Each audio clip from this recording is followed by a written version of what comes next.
After months of quarantine, we're all interested in how we can become our best self. The team at Permanent Makeup and Cryo is here to help you get the flawless makeup look every day without the extra effort or time. When it comes to your appearance, you deserve the best care that money can buy.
Atlanta Motor Speedway last week delivered a new race winner for the 2022 season, but it's right back to another opportunity for the top drivers in the MPI Cup Series to pound the competition into the dirt.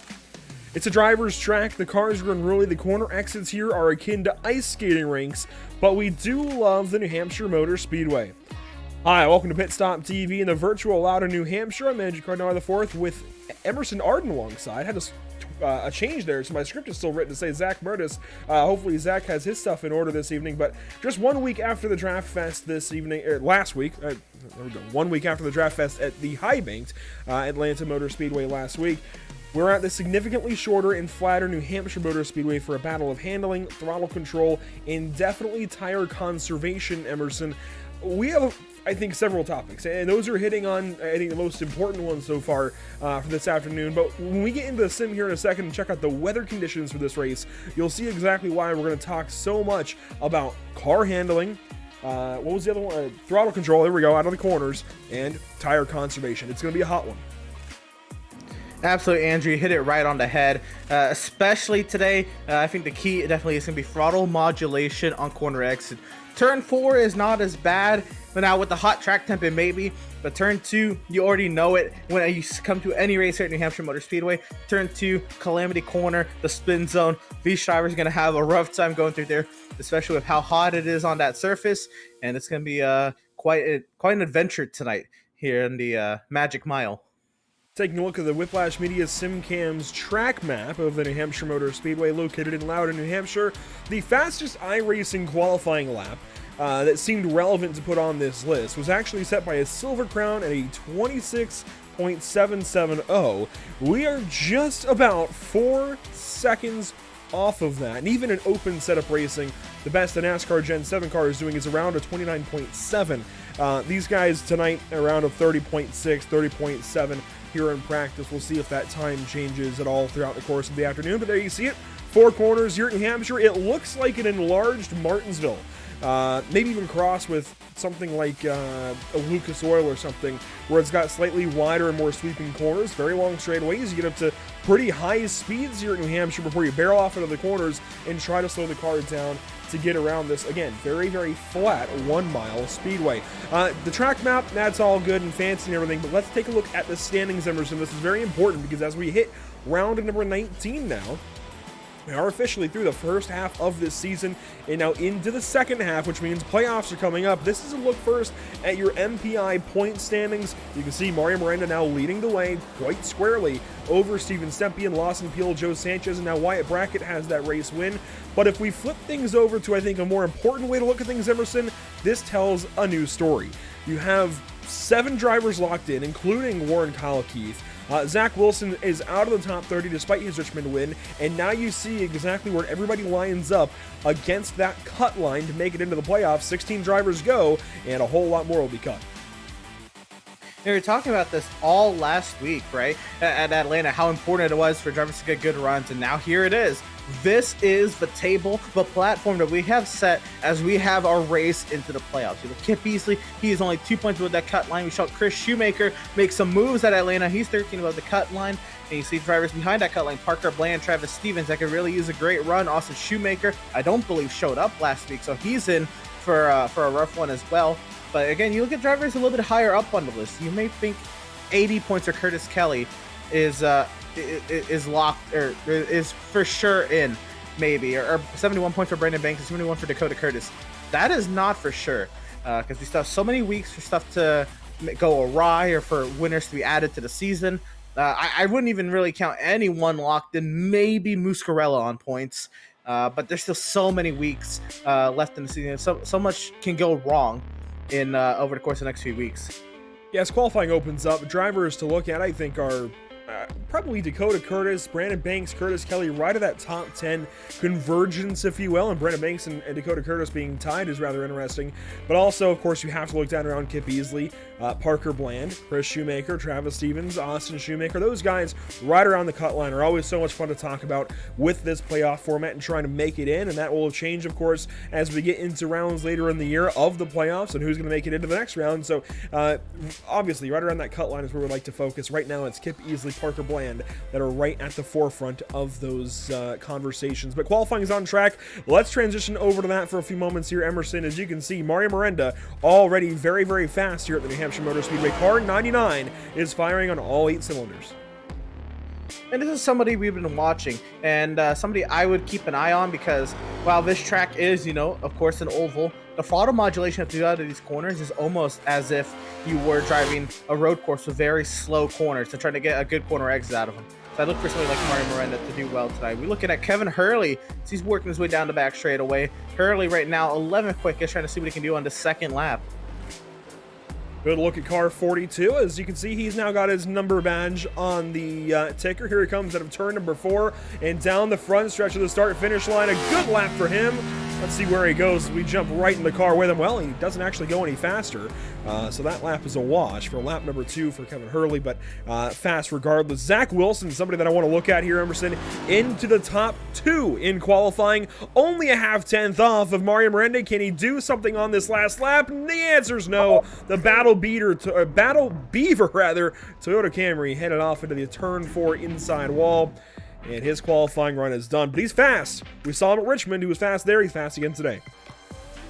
That's right, Richmond. There's a little bit of banking there, but will drive similarly, Still I guess, flat, the yeah. way you have to brake. Yeah, pretty flat.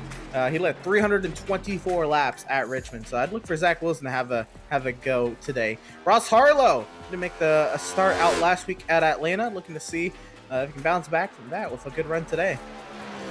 Let's go on board with car 5.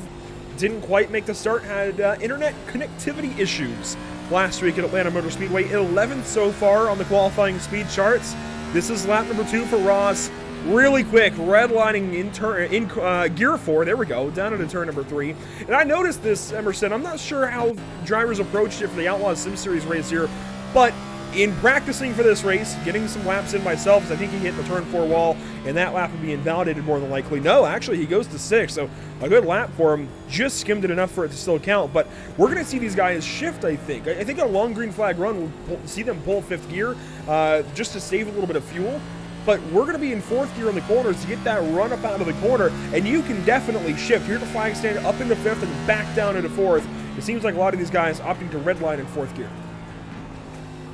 Absolutely. I don't think there is necessarily a need to shift into 5th gear when it comes to qualifying and hot lapping around here. Of course, yes, you are going to definitely consider that when you are running around here trying to save fuel, as you will in the race if you get into some long runs.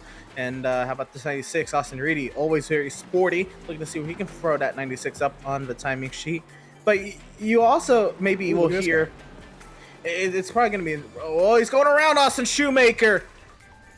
But you know what? He's quick. He's now, well, he just got moved down by Steven Stempian, but he did put himself into the top 10 in qualifying for a moment. Now down to 11th as this guy goes to the 4th spot in the qualifying speed charts. Let's see what Stempian can do down to turn number 3, rocketing down to the 3rd corner. Dustin Reeves goes 23rd. Austin Shoemaker 11th. Austin Reedy up to the 6th position in qualifying, but Steven Stempian puts the power down at a turn 4. A local track for him. Can he put it on pole, his home track? Well, he's going to go a little quicker, but not quick enough for pole. It is good enough for 2nd, though, by 1/1000th of a second. Wow. Wow. He just barely nudged out Zach Wilson there for the provisional front row starting position. These are more drivers to take to the track. How about Charles Feltz here in the 75? Trying to see what he's got rolling here. He's riding that 2nd lane up, well, I guess 3rd lane up off the bottom, but you don't really want to run that innermost lane. We briefly saw Curtis Kelly. He's now up into 14th position in qualifying. Now Garrett Brown goes to 14th. How about that for timing? Charles Feltz goes to 23rd. Daniel Holdcroft, we briefly took a look at his number 31 Chevrolet Camaro. He goes down into turn number 1 and just wrapped up his final qualifying lap, so he will go 33rd quick out of 33 cars that have qualified so far. But here's a 34th on track. The Prestige Worldwide driver of Bill Schoonover in car number 9. He's on his first flying lap at a turn number 4. Let's see what he can do down to the line. Does he go any faster than Holdcroft? I would certainly imagine so. And yes, good enough for 19th, so in the top 20 for car 9. Absolutely. He's got a 2nd crack at it here. Let's see how much speed he can roll through that center of the corner. Oh, let it rip. A little low there on the exit. He got a little free. Oh, he's free into 3. You can hear the car kind of four-wheel slide and set. Finds grip in the center, puts the power back down, a little free again on exit, but he manages it that time pretty nicely. It is going to be slower, though, by about a couple of tenths, and no improvement there from Bill Schoonover. Now, Ray Rogers on track, but he'll have a moment before he actually gets a lap in. So while he gets his lap going here, Emerson, let's talk about the Auto Tempest team standings here for the MPI Cup Series. A look at it, as you can see, Drinking Bros Racing, as they have been, well in control over Podium Esports, TOW Racing, so on and so forth. But TOW Racing and Sacred Keith Motorsports are very close to swapping spots. It's not like Prestige Worldwide is very far behind. Absolutely not. There's still so much to play for here. I'd say in the midfield here, the team standings between TOW Racing, Sega Keith, Prestige, and even Burt Rubber Media. They're not that far back. Fast Banana Racing. All these guys are all within, I'd say, one race, full standings for one driver, if you count all the stage points and all that. So there's still a lot of room for everybody else in the team standings to kind of shake things up. Ray Rogers down to the start-finish line. And Toby Christie, Toyota Camry, goes on the board for the first time today at a 30.768. That is good enough for somewhere in the top 10. He goes 7th and bins it into the fence, and that will do it for his qualifying run. But 7th quick, nothing to scoff at by any means.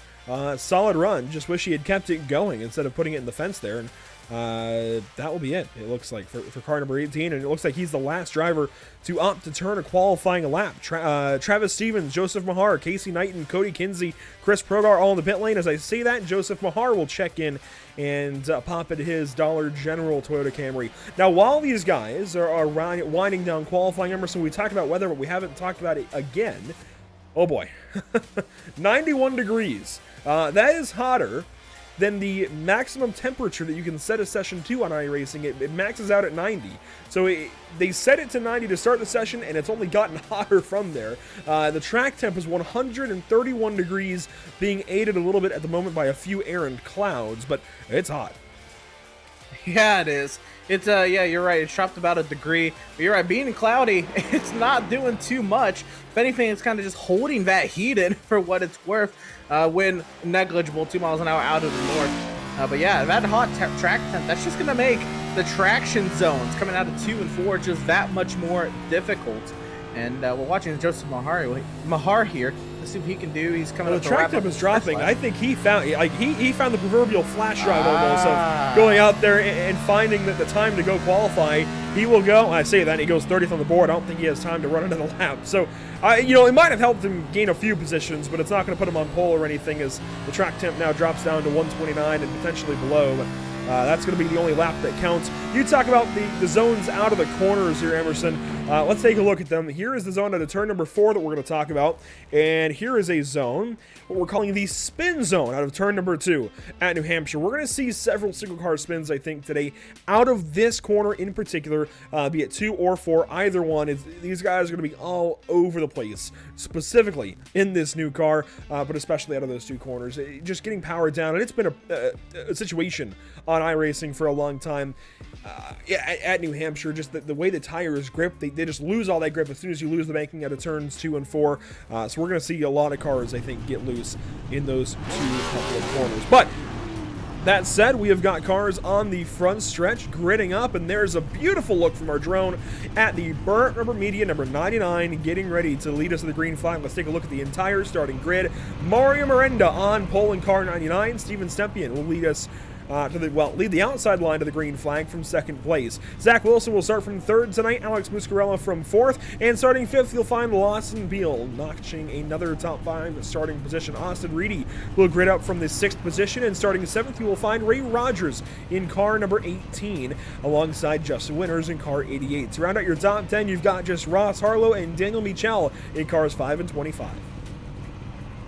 Fun our way back to row 6. It'll be the 22 of Warren Kyle Keith and the 94 of Jesse Whittington. Back to row number 7. It'll be the 14 of Austin Shoemaker, the 85 of Judd Danielson, notching himself a nice little qualifying run to start there outside row 7. Row number 8 will be the 16 of Garrett Brown, the 29 of Curtis Kelly. Falling back to row number 9, it'll be drivers Logan Sturgeon and Ryan Kendall, the 26 and 68 respectively. And in row 10, Brandon Banks will start inside for 19th. Bill Schoonover ends up P20. Drivers getting ready to roll off of the starting grid. Let's check out the 21st and 22nd starting positions. It's Brad Fulham and Isaac Mock. And then starting 23rd is Kevin Hurley alongside Chris Shoemaker. Row 13 on the grid, it's Charles Feltz and Richard Swafley just ahead of Justin Urban, Dakota Curtis. And to finish out your top 30 today in New Hampshire, you've got James Kunkel and Joseph Mahar. 31st will be the 6th of Dustin Reeves. The 27 of Kip Beasley. He'll start in 32nd. 33rd, it'll be the driver of the number 01, Parker Bland. The 11 of Justin Hendry will start 34th.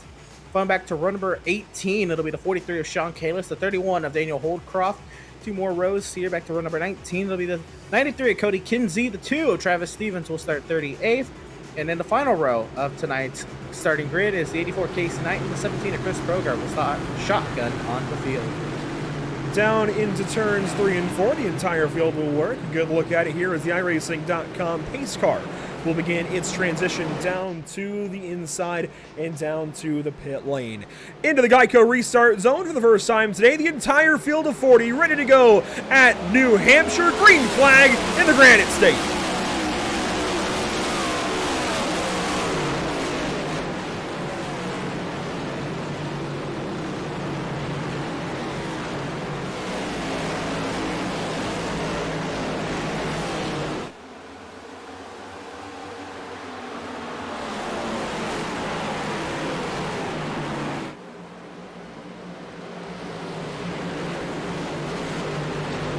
A very clean first lap here at New Hampshire. That's what you want to see. 1 lap down, 149 to go. Miranda leads.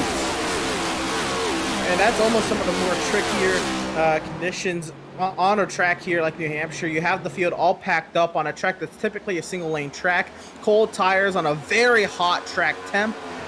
Very impressed with the entire field of 40 cars to make it through in one piece, and they do it one more time to complete lap number 2. They're not entirely through it just yet. You can see just how spread out this field has gotten after 1 lap of racing here at New Hampshire. They're in a line just trying to find grip, and one thing that was talked about in the Cup Series race a lot today was multiple grooves here at New Hampshire. They're opening up with this Gen 7 car. I think we'll see that a little bit in this race, but we won't see as drastic of a third line, I don't think. But these guys have proven me wrong before. Miranda out to a good lead as, I think that was the Husky number 29 down to the inside of Curtis Kelly, and it was Curtis catching that car at turn number 2, but already Emerson, the spin zone is heating up. Just getting warmed up. You know what? I think that rear diffuser on the back end of the 29 kept that car in check. Should I say? He got loose off the corner, very late off the corner. Dove down the straightaway, caught it. There's a lot of runoff area down there. Now trying to work to this inside here of, I believe that's the 16 or 94 of Jesse Whittington there, and looks like he's got it. That is Garrett Brown he's battling, and Whittington in line behind these two, trying to find an opportunity to get on by potentially. A good look as they battle into turn 3. A lot going on further deep in the field. Look at this gaggle of cars spread out 2, 3 wide all over the racetrack. I can see Cody Kinsey and others back here. Chris Progar working his way through the field. He's made a few positions up since the drop of the green flag, and now Travis Stevens is dead last out of a field of 40. That's never a good feeling, Emerson, but it is only lap 5 of 150. Plenty of time to battle back as here we go. Back up to the race leaders. Mario Miranda, Steven Sempian, Zach Wilson, your top 3. Reedy wants desperately to pass that 51 car. Absolutely, but Zach Wilson is not going to be an easy pass. I think, he slotted in very nicely from where he started there in 3rd. And Zach Wilson, it looks like his expertise is here on short track style racetracks where you have, kind of heavy braking zones and, throttle modulation. So I think Zach Wilson is going to try to figure his way into the track. He's done it very nicely already in qualifying, and I think he shouldn't have any problem. Caution on the speedway. Well, Chris Progar, oh man. Just talked about this guy making some spots up from the drop of the green, and unfortunately Parker Bland is in it as well. And this, correct me if I'm wrong, is about the same time we had a caution in the real race today, so, trends. You're right. Yeah, it happened on lap 6 earlier. Well, that was lap 6, so yeah. Yeah, that was lap 6, yeah. For what it's worth, with how many lanes there are in the corners here at New Hampshire and with how tough these next-gen cars are, they should be okay to continue on. But obviously, you don't want to get in an incident whenever it may be. Look at Chris Progar. He was battling here with Sean Kalist and Ross Harlow, who I noticed had an EOL penalty at the start of the race and end of the longest line. He had a good qualifying effort, did the car 5, but had to drop to the end for the green flag. Here's Progar to turn 1. And he's down on that inside, and that inside flat will get you. It gets Progar here. Oh, Holdcroft a shot to him there, and Parker Bland seemingly had an issue of his own. Yeah, maybe there was maybe an overreaction to try to avoid Progar spinning back up the track. But you're right. I did kind of mention that. You don't want to be on the innermost lane. You'll see mostly everybody kind of run up above that innermost lane. And, oh, I don't know. I think Parker spun the car trying to miss Chris Progar. It looks like he gets on the binders on that apron seam, and just kind of the car goes around. Let's see from the onboard view, and you'll see what I'm talking about here. He gets down to that seam.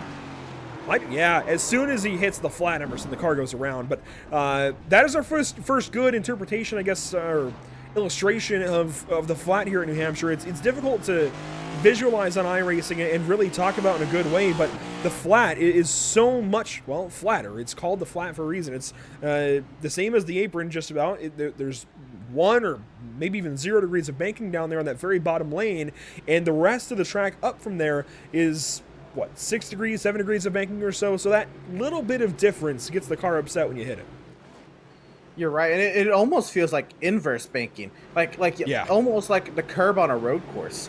So if you can hit it right, you can try to help it use it to help you turn a little bit. And I think with the flat bottom of these next gen cars, the Gen 7 cars, it's not going to be liking it too much down there. Caution 1 has come and is about to go. Now you'll notice a lot of times, and in fact most races in this MPI Cup Series, races are designed to go the same race length as the NASCAR Xfinity Series that weekend, even if it's a hypothetical race length, something to match that. But this race has actually been shortened by 50 laps, 50 miles, down to 150 laps, over concerns of these guys potentially having a lot of issues exiting the corners and potentially holding the race up a little bit.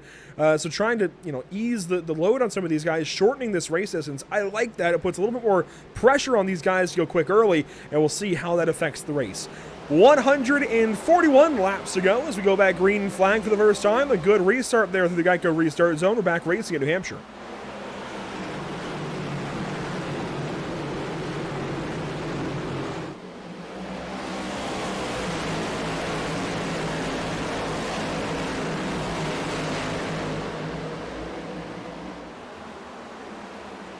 Look at our race leaders down into turns 3 and 4. Zach Wilson moves up into the second spot.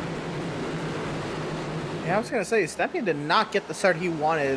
Zach Wilson almost made it look easy the way he cleared Stempien early. That could also be Stempien acknowledging that Wilson was down there and just let him on through, see if there's going to be a little bit of riding around. Hopefully these guys can get into a rhythm here, but now Stempien's going to be feeling it from Austin areas. We look back here, Garrett Brown, and now back up here, this is Wilson trying to, I guess, a little defense against. Oh, caution. I noticed somebody was jumbling the standings, and it seems that it was James Kunkel in the Jack Daniels number 3.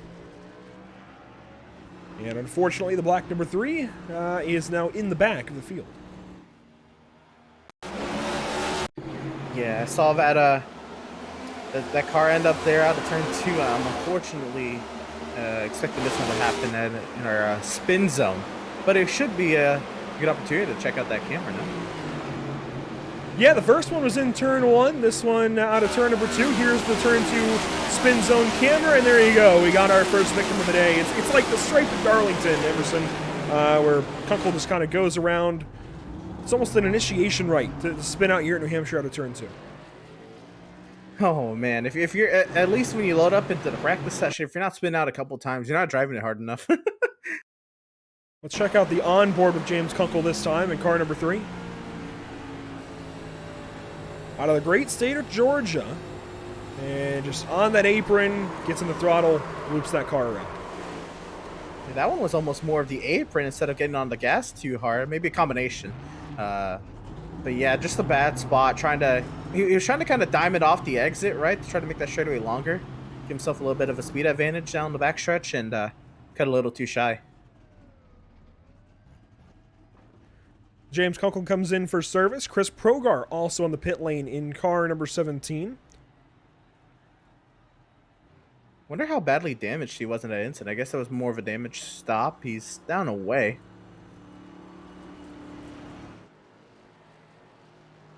back rolling down the pit lane, and Kunkel will as well. Now, Kunkel had not pitted. I'm noticing these guys are opting not to take tires just yet, and I really can't blame them, Emerson.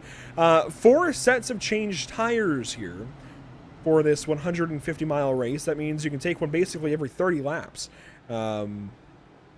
Definitely want to hold on to those. And our stages coming at the end of laps 35 and 80, or I guess the beginning of laps 35 and 80 actually, means you definitely want to try and save that first set at least the end of stage 1. Really no reason to pit before then, unless you're maybe deep in the field and want to hop that that stage potentially if we get a yellow close enough. But otherwise, I think our leader is going to try and stay on this set of tires all the way through this first stage. Yeah, and when you're in this spot, it's always kind of hard to judge because unfortunately it is kind of a thing at New Hampshire. If you're actually in the lead, you just tend to be put in a spot because of so many yellows that you don't really know what to do with your strategy. So you just kind of try to baby your tires as best you can, and that goes for all these front runners. Just trying to keep their stuff under them, make sure they don't end up becoming one of our victims in the turn 2 spin zone, and just trying to make it. I guess they have the stages here. I guess it's kind of like their markers on when to do it, but still, it's difficult. I love that we've got it. Like it's caught on at this point, at least between us. The turn 2 spin zone here, and Hampshire. It's like the splash zone at SeaWorld. But here we go. Green flag down the front stretch at New Hampshire. Lap 15 underway.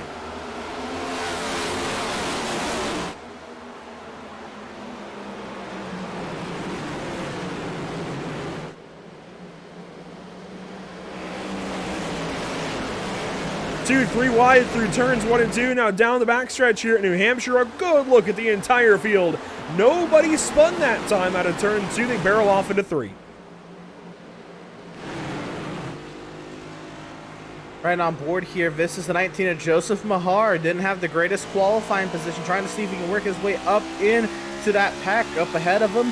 Trying to see what he can do, but going down the front straightaway, he's got himself a little bit of a gap going into turn 1. He closes that right up on the 27 there, I believe, Kip Beasley. This is a good look at what it's like deep in the field here at New Hampshire. He is in 28th position as he exits turn number 2. That is a long line of cars in front of him, especially with these handling issues we've seen already and we're going to continue to see throughout the day. That is an interesting perspective. Now, how about the cut line, Emerson? As far as, not quite for the playoffs, but what about the stage? Here we go. This is the battle. Curtis Kelly trying to move up ahead of Daniel Michel. Now, Curtis Kelly is the final car in. Austin Shoemaker, the first car out of the stage points, and a caution flies. Trouble in the back. Chris Shoemaker. Somebody who really needed to have a good run tonight. Fortunately for him, this happens early in the race, so he'll have time to recover, but let's see what happens. The car looks clean.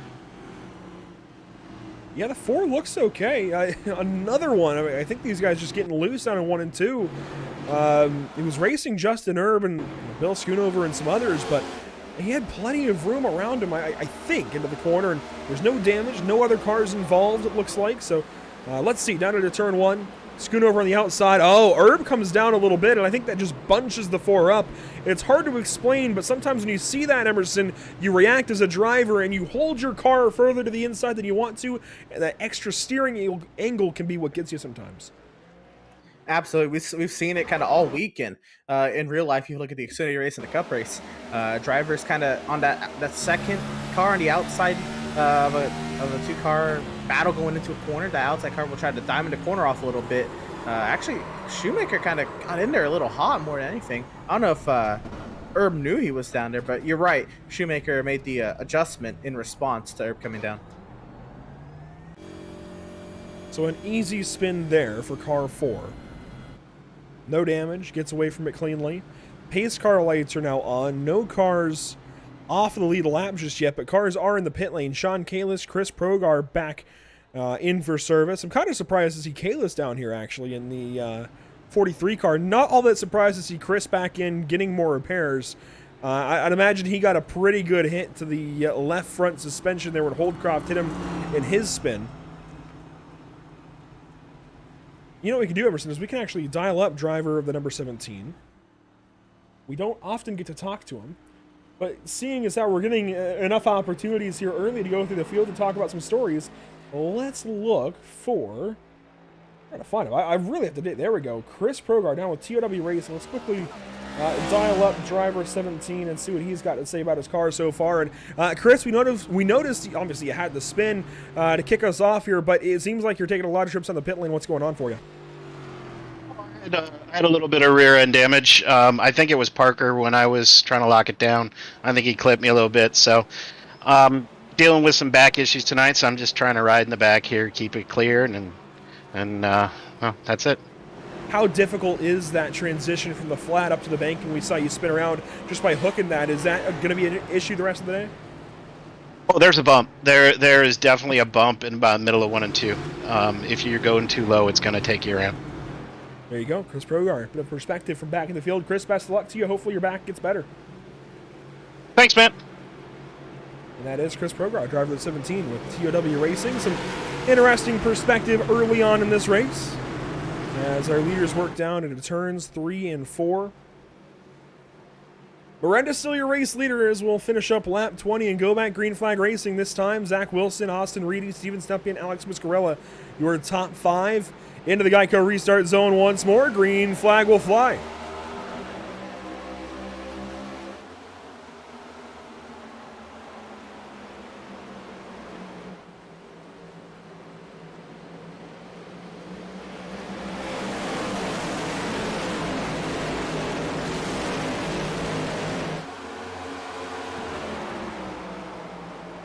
Reedy up into second. Wilson drops to third. Stepien on the outside. Moves being made, and here comes Wilson. Is that a restart infraction? He might have had a restart infraction, but it didn't look like he ever beat Miranda. I was looking at the whole time. I thought Miranda was ahead. Well, let's go back and look at this. This could be the first time we get to talk about this on PitStop TV, at least that I know of, Emerson. Let's go back and look at the restart and see what he might have done. So the restart zone is clearly marked there. We'll slow this down. What does Wilson do, if anything? He's lagging back a little ways. I don't see anything there that would warrant a penalty. What you're looking for basically is if that driver launches before the leader. If the outside driver launches before the leader, I don't see that in the sim percent. Are you seeing something else? Not really. Unless he just throttled up and iRacing detected that and he didn't pass Miranda, but I mean, that looks all fine. If anything, Miranda went at the very end of the restart zone. That is really tough to say, but it's also really odd to see him come down the pit lane like that. He has gotten back onto the racetrack after limited service, 5.3 seconds in the box, it looks like. Very odd, but he is on the lead lap, just barely. On the lead lap, it looks like 22 seconds behind the race leader, so he's only got a little bit of room to work with there. I'm kind of surprised, actually, that he's on the lead lap, but hey, fair enough. He will stay with the field if we get another yellow, but really bizarre. You're right. I didn't even expect the 5.3 seconds in the box. That's intriguing. Maybe a splash of fuel when he was down there. I don't know. Maybe there's some strategy element to it. It's a weird time to come down, but here comes Stepien to Reedy. Sideways is Reedy up off the corner.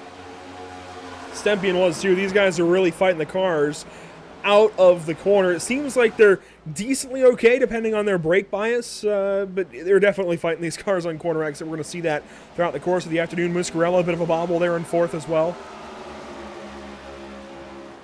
And down around the cut line for points in this stage, it's not really a battle just yet, but Jesse Whittington will be the first car to get to Justin Winters and create a fight there. More realistically, though, Whittington has to worry about Warren Kyle Keith. How about that? That is a beautiful logo on the trunk wheel. How about it? Whiplash sim cams. You know, if they flip it around, that'd be perfect. It would be for the camera, but big shout out to Jesse putting some logos on the car this week. And you know what? We talked about Roasted Gems Coffee in the MPI Cup Series before, and here they are, now on Jesse Whittington's number 94. It's really cool, again, to see this activation. I think it was Joseph Mahar that they were with last week at Atlanta. This is really cool to see, and he's even got the PitStop TV logo on the roof, just want to say that. But no, seriously, Roasted Gems Coffee, props to those guys. Really activating here within the MPI Cup Series and all of sim racing. It's always cool to see a company get into sim racing like this. Absolutely. It kind of just makes it better for everyone, makes it a little sweeter for everybody. The drivers, get rewarded. The sponsor gets more exposure. Just all around, And it wakes you up too. I mean, it's a full package. Oh yeah. Absolutely. But yeah, again, everybody, if done right, it really is a positive thing. Yeah. If you're on the edge, trying to get into, sponsoring sim racing drivers, take a look at it. See what there is for you, because I'm sure there is some advantages. On a turn 4, coming up to lap 30 in just a few more moments. And side by side now with Jesse Whittington and Warren Keith, the 22 car looking to the inside in turn 1. It's right down to the bottom side of that car, but it's going to be so tough to pass, just like it has been this past weekend. It's going to be really tough to actually complete a pass cleanly on somebody, Emerson. You can get down to the inside, and, well, in this case, Jesse lets Warren go, sees that Warren is faster, but getting to the inside is really only half the battle. You've got to actually find a way by that guy on corner exit to actually hold the position. Oftentimes, the driver on the outside is able to keep momentum out of the corner, keep the motor wound up, and stay ahead. Yeah, there's a few things there. I mean, you're on the inside, right? You're trying to get... Oh, Miranda sideways! Whoa! Lawson Peel, Alex Muscarella behind him. A bunch of trouble out of turn 2. A loss of the race lead for car 99, and now Austin Reedy takes the lead. What timing? There must have been something, maybe a drastic change in the track, because so many, of our front runners had trouble there off of turn 2. Reedy, I guess, was ready for it. Stempian as well. We're looking back there. Muscarella now Stempian trying to see if he can chase down Austin Reedy. But back to that point, when you're trying to get to the inside of somebody, you're right, that's half the battle, because it's so hard to get down there and stay down there. The next part is to figure out how you throttle up to try to get an advantage off the corner. Well, you see, Mario Miranda had 29 laps led. We've run 30, and now Reedy bobbles into 3. Was that maybe a downshift gone wrong, potentially, with the way that car kicked out and the bobble there from Miranda? These guys are fighting the cars big time, Emerson. This is going to be a lot of fun this afternoon, as long as they can hang on to it now through 1 and 2. One more time. Only, 3 laps to go on the stage? Yeah, you're right. Coming to, 35. And I'm looking at it here. I just went back on it. Reedy did not downshift. That was just purely in 4th gear. The RPM dropped down to about 5,500. These guys, they're dealing with some loose race cars. Loose on entry, too, is really going to compound the issues. We expect loose on exit, but loose on entry means you're using a lot of brake bias, a lot of rear bias to turn the car. Austin Reedy, though, leading with 2 laps to go in stage number 1. He's got the spot over Steven Stempian for this stage win. And as we start to talk about that playoff grid, as we start to talk about playoff seeding, Emerson, these stage wins are going to get a whole lot more important for these guys. Those are playoff points that they can start amassing for themselves and, of course, carry on into the playoffs. So, very important for Reedy to win this stage. Certainly, but he's sideways. Stempian applying the pressure. There should be 1 lap to go in the stage. I don't think Stempian's going to lay a bumper to him, but how aggressive does he get here when it comes to a potential playoff point? He's looking. You say he won't, but this is his home track. He might want to go perfect, and yet Stempian drives down to the inside of car 96 down the backstretch. How far does Stempian send it for the stage win? Gets way down there, and car 81 is going for it. The drag race to the start-finish line is going to be a good one. Cars 96 and 81 going to fight it out for the stage win. And to the line, it's Reedy, but just barely. 0.036 Austin Reedy in stage 1. How about it? Oh my goodness. Really solid job there by everybody in the top 10. And Austin Shoemaker will claim the final points of stage number 1. Warren Keith not able to take that position. Justin Winters claims 9th.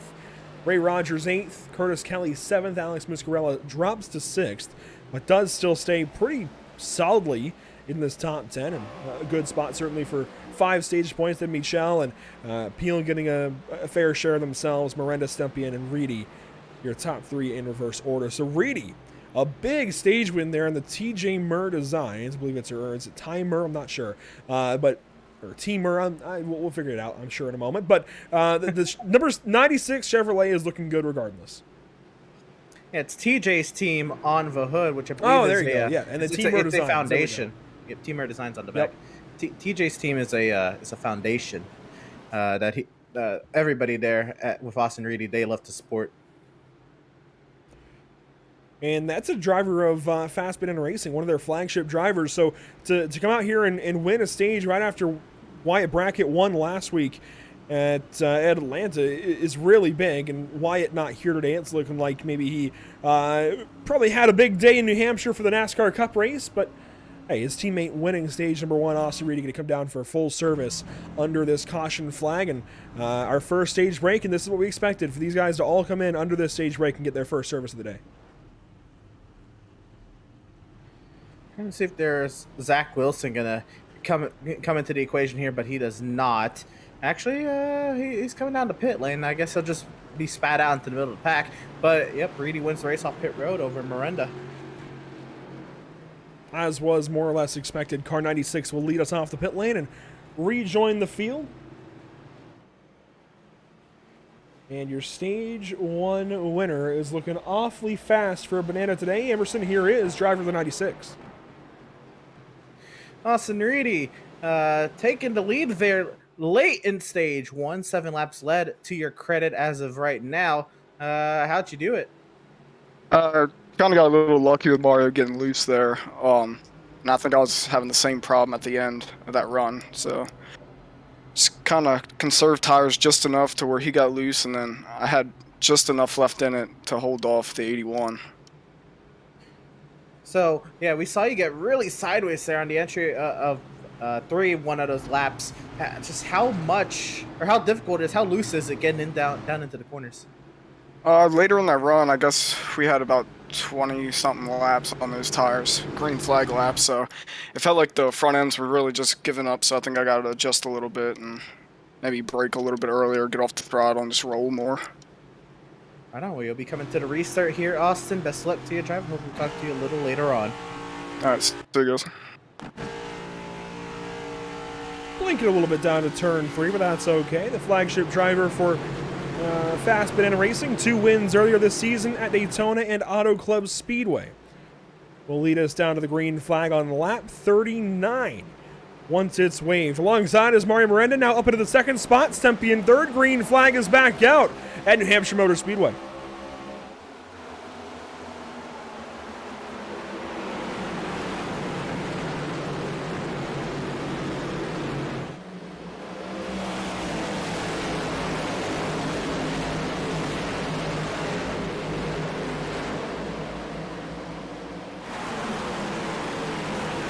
Oh, one car way down to the inside. Kip Easley. And that is a caution. I didn't like the looks of that. Parker Bland involved in this one Oh, again. Brad His Fulham? second. Oh, no. There he Oh, is. yeah. He went around off the corner. Easily looked like he actually got away from it relatively easy. Travis Stevens back there, the 84. Not sure Casey what's Knighton. gone on for Brad Fulham. I know I saw Easley way down to the inside of the racetrack into turn 3, but not sure why Fulham would have been sideways out of turn 4. But I guess we're about to find out, Emerson, as this was a whole lot of hoopla down to turn number 3. Yeah,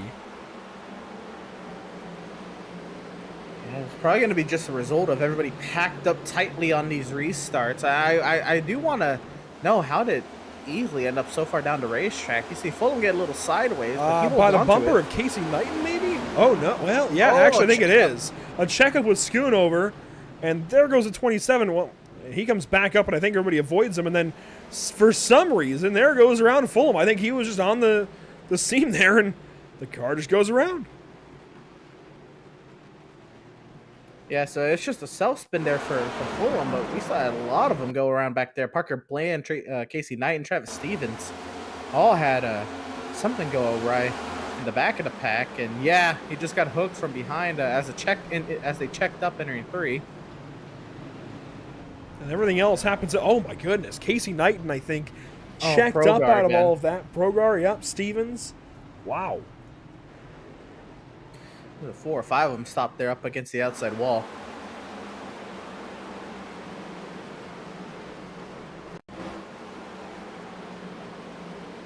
Big incident here entering turn 3. We'll get an overhead shot to kind of see how it all went down. Back here, you'll see up ahead the yellow and blue car on the top left of your screen, that is Kip Easley. And then the brown car in the center of your screen, Parker Bland. This is, oh, he gets hooked from the left. It looks, oh my That goodness. was Wilson. Wilson, Knighton, Stevens Oh takes no, a header. big hit.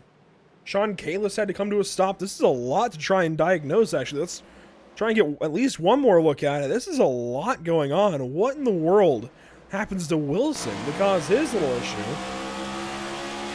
He goes out to the inside. There's Parker Bland, and oh, the car just steps out on Zach. Wow. Mahar got sideways. Oh, man. And Casey Knighton's just about done. That 84 has a lot of right front damage. Yeah, wow. Oh, that right front, yeah. That's not it's gonna roll. They gave Casey Knighton the EOL for causing the caution as well. I don't think that's gonna affect too much. No, I don't think it is. And I'm not sure that would have been my choice out of that, just because there's that checkup. But, oh, and yeah, Kunkel turns him right there after contact with Shoemaker. And unfortunately, oh, there's a good look at the 84. I guess there's some granite phasing through the wall there. But anyways, that's Wow. odd. Like 8, 9, maybe 10 cars. Yeah, a really, really odd crash there into turn 3 for sure. We come back to our field under yellow. It's lap 43 of 150 Emerson, and already an interesting start to the afternoon, that's for sure. Yeah, you're just seeing how dangerous these restarts can be. And honestly, the restart incidents haven't even been happening out of turn 2. It's when we get into a run that the turn 2 incidents start to happen. Everywhere else is just difficult because of the track temp and everybody trying to fight for real estate. We'll see what these guys can do coming out of the restart zone this time. Again, not sure what happened to Zach Wilson a couple of restarts ago, but could it be an issue for the rest of these guys trying to nail these restarts and not get a penalty if that's what it was? We'll see. Into the Geico restart zone. Austin Reedy, Mario Miranda, Steven Stempien, and more. Green flag is back out. Lap 44 underway.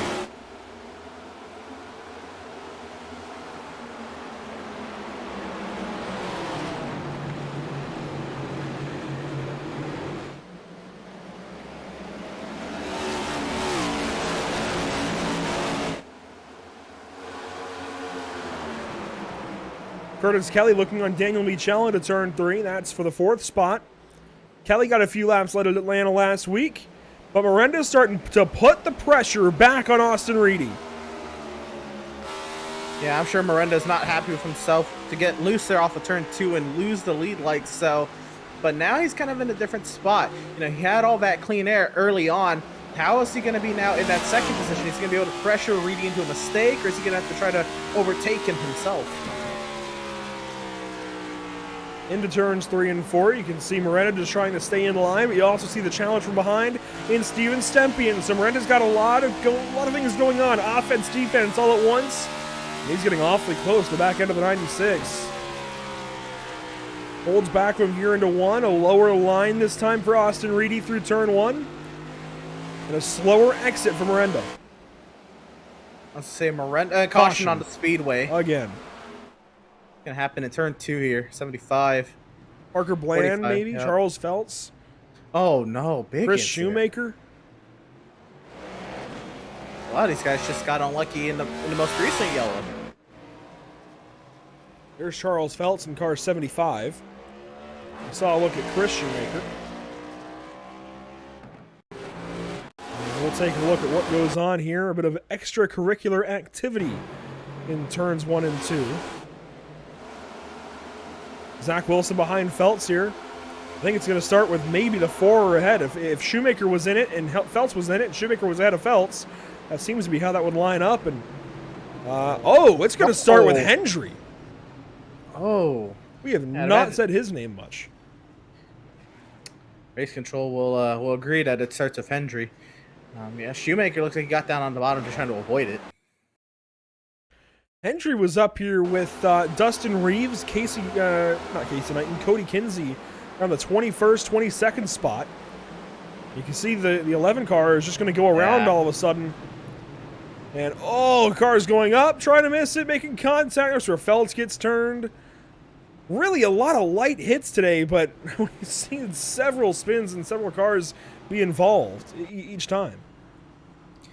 You're right, and again, this next gen car, they mentioned it, earlier today during the Cup race. These cars are tough, and I mean, I know in real life, the teams are evolving. They're trying to, fix things even quicker and quicker. Like they're repairing toe links very quickly, like Logano last week. But these cars, they're built like tanks. They can take a hit or two, especially the way these guys are hitting. They're just barely kind of bodying each other. I know Easily kind of ran somebody up the track there as a result of getting hit by Hendry. It looks like for the most part everybody's going to be fine. Hendry, a little bit of damage repair, but he should be okay. Hendry in the pit lane for an extended period of time at this point, and he will finally pull away and try and beat the pace car the end of pit lane to try and stay on the lead lap. Here's the field as we come down to the start-finish line and see if they double up this time. All indications are no. So what I do want to do here, Emerson, under this yellow flag is actually try and talk to somebody who was just in the thick of all of that. In car 51, we saw the restart issue with him a little while ago when he pitted just before the end of stage 1. Let's see if we can find Zach Wilson. A lot of investigative work here with Zach. Yeah, I'm really curious as to what goes on here. So Zach Wilson, we saw you pit immediately after a restart just before the end of stage 1. What happened to you? Yeah, I got caught on that jump in the restart there. I was trying to time Mario's restart and just got a little ambitious and fired off a little quickly. So just have to take my own medicine here and try to figure out a way to get back up through this field, man. It's hard to pass. Just got to be really careful. I made a mistake there and got into the back of Parker, which I really didn't mean to do when those guys spun on the caution before last. But we'll make it back up there. We got a fast Battle Beaver 51 Toyota Camry tonight for Podium Esports, so hopefully we can come out of here with a good finish. Yeah, we saw that kind of happen on the restart and went back and checked it out from the restart zone. It didn't look like you jumped at all. Is that how sensitive iRacing is with this? I mean, this is a new mechanic. It's difficult to get used to for all of us. It didn't seem like you did much. Yeah, those two cars on the front row, they have to maintain pace speed, 55, 56 miles an hour, and I think I jumped up to like 57, 58 for a split second and lit out of it real quick, and it got me as soon as the green fired off. So it's something new that we're all learning with, but it's a great tool that they've added to this to close up these restarts. Before people were able to fire off as soon as the pace car dove off, and restarts weren't competitive. So now it's adding a lot of excitement into these restarts and everything like that. So. Well, hey, thanks for the perspective. Thanks for the info. Best of luck to you. Restarting 28th. We'll watch out for the 51 car. Thanks, guys. Zach Wilson giving us some perspective. It was a restart infraction, so we'll watch for that the rest of the afternoon as here comes Austin Reedy down to the Geico restart zone. Green flag is out 1/3 of the way through here at New Hampshire.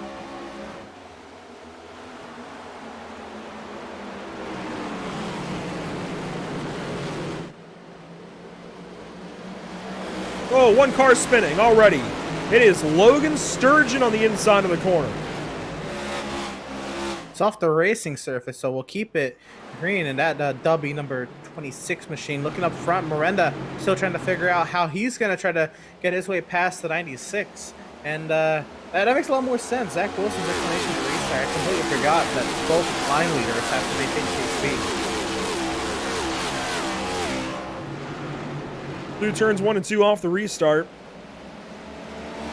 That first lap, we saw some calamity almost ensue with Curtis Kelly and Steven Sempian. Thankfully, there wasn't much contact, if any, and Kelly slots in line. Sempian does the same. They get after it. But, man, I really thought we were going to have a crash between those two from row number 2 off the restart. Thankfully, no issues. Judd Danielson in a heavy battle here with Grant Brown. This is for 11th. And just behind Austin Shoemaker, who's holding down that final position inside the top 10. Again, a lot of people here needing some good runs here. Austin Shoemaker, he's below that cut line, so he needs to stay up here and fight for these stage points as well as he can. The Danielson, he's looking to get himself a great run here. Ross Harlow, he missed last week again, so trying to make up for that. Garrett Brown, a lot of these guys back here need... they could use those stage points that are up for grabs right in front of them. On board with Garrett? You see Judd Danielson in that red number 85 right down to the inside. Ross Harlow side by side with him. And here comes Judd, a good run through 2. Puts him alongside the 16, but now the 16 gets the run down the straightaway, and Judd Danielson falls down alongside the 5 car into turn number 3. Kevin Hurley there as well. Austin Shoemaker ahead of these guys. Whoa, a big catch there for Garrett Brown. Hangs on to it, but puts it in the fence a little bit, and will lose several positions down to 14th now. And here comes 15th in the Rain Energy, number 54 of Brandon Banks. Just before that bobble, as Harlow now gets loose in the 5 car. Handling is starting to go away, so I'm going to get this one in quick. Dakota Curtis, somebody we talked a lot about at the end of the race last week at Atlanta. Emerson, the Sunoco number 1 car, nearly won. Actually pushed Wyatt Brackett to the victory. Now side by side there with Kinsey, I think is knocking on the doorstep of a really groundbreaking win for him and that organization over at Podium Esports, particularly in that one camp. You can see one of his teammates in Zach Wilson a couple of spots behind him. It just seems like they've been so close this season. Really, most of those guys over at Podium have been, but have not been able to crack victory lane. You're right, Dakota Curtis, he has been one, again, steadily, consistently building upon run after run, getting better and better. And, you know, he's the man who runs the show around here. You know, it gets tiring, you know, to continue to run week after week. Oh, and, Kinsey. You know, oh, big bubble into the wall goes Kinsey. He catches it, kind of, with the assist of the wall. This is a big gaggle down to turn 1, though. Kinsey dropping out of the top 25, and oh, there goes Schoonover. Right in front of us. Caution will fly. Another single car incident. Maybe we need to adjust that spin zone. Wasn't really expecting it to be there to center corner either. But I guess it starts to make more sense of how low these cars hit the ground, how flat the underbody of these cars are, and how weird it feels driving under that bottom seam. I wonder if these guys then are going to have to, or be able to start moving around the racetrack, look around, maybe run higher, just to give more room in these corners. This is a look, well, this is a little bit late in the incident for Bill Schoonover, but just went around on his own. Thankfully, nobody hits him. And he loops the car back around. I wonder if these boys have enough sets of tires for everything that's going on back here. Everybody, 15th, 20th on back, they are in the danger zone. There was that bobble for Kinsey and Wilson, and this sets up this big stack up where Schoonover goes to the bottom side pretty aggressively, and maybe right there tucked the wheel in a little bit and just held the car down to the bottom side, goes for a spin. Oh man.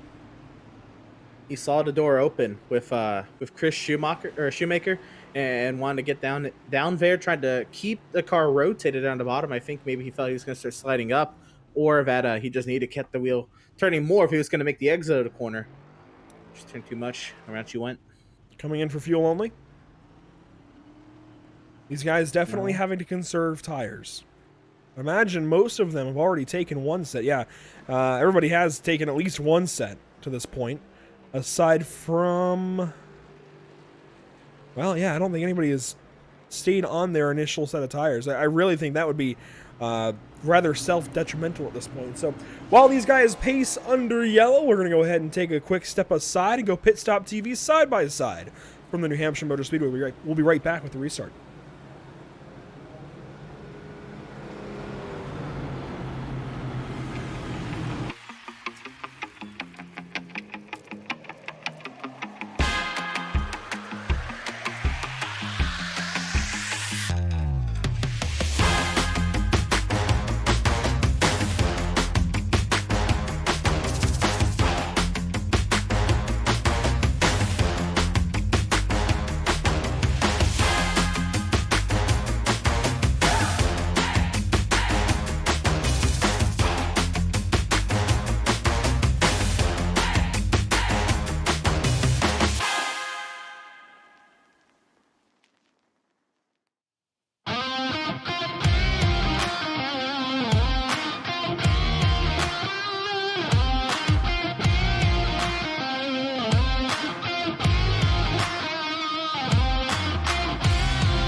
Hi guys, today me and Moose welcome to my extremely formal presentation of my two latest creations, the MPI Sync Chassis and the MPI Foldable Stand. When I created the MPI chassis, I wanted to have everything included, what it means. So in the MPI chassis, I wanted to have everything you need besides the electronics. So it has the keyboard tray, mouse tray, adjustability, TV stand, computer stand. We'll come back to Max Pappas here in a little bit, but green flag on the way from New Hampshire means we're back to green flag coverage. Green flag is out for Austin Reedy.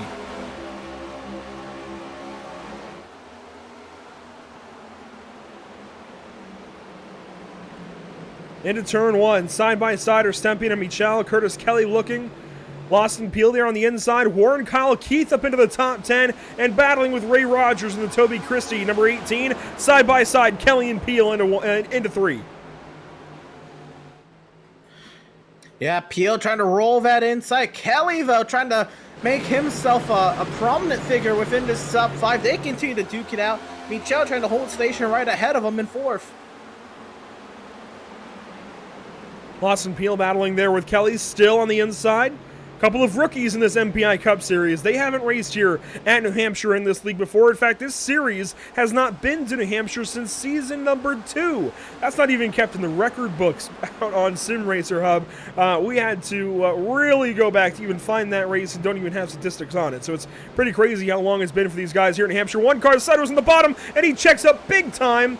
That was a Ford. I believe that was Judd Danielson on the inside, and yes, it was. He is getting eaten up. It looks like Atlanta last week, the sucker hole Emerson. And it's a helpless feeling there in the middle here at New Hampshire because you can't run your preferred line to the inside. You can't try to control the outside lane. You're kind of just there at the mercy of both drivers around you, and you don't know when to throttle up. And wow, Curtis powers it in there in the 3. Herb trying to hold station up high. Out of these guys, Garrett Brown, Richard Swavely battling, Jesse Whittington and Kevin Hurley. And we're getting ever closer to the cutoff for stage number 2. Ross Harlow is there battling with Austin Shoemaker. This is for the final point in stage 2. Shoemaker and Harlow will battle. Shoemaker holds that inside lane. Harlow drives it in deep into turn 3. If he can get that bad boy rotated, it's going to be a tight race out of turn 4. Shoemaker washes up. Harlow trying to take the advantage, and Shoemaker still staying down there into turn 1. Thought we were going to have a Allgaier-Landauer situation there at a turn 4 for a moment, but thankfully no contact. And Shoemaker slides in behind Harlow. Not just the winners. Oh, Caution on the speedway. Zach Wilson, Parker Bland, Joseph Mahar. I was just talking about, you know, he's back into this race, 8 laps down. Stevens parked there. It's back rolling. Alex Muscarella back here. Oh, no. I see Dustin Reeves. Really odd place for this incident to happen, actually, to be honest. Not on the racetrack, but in the field.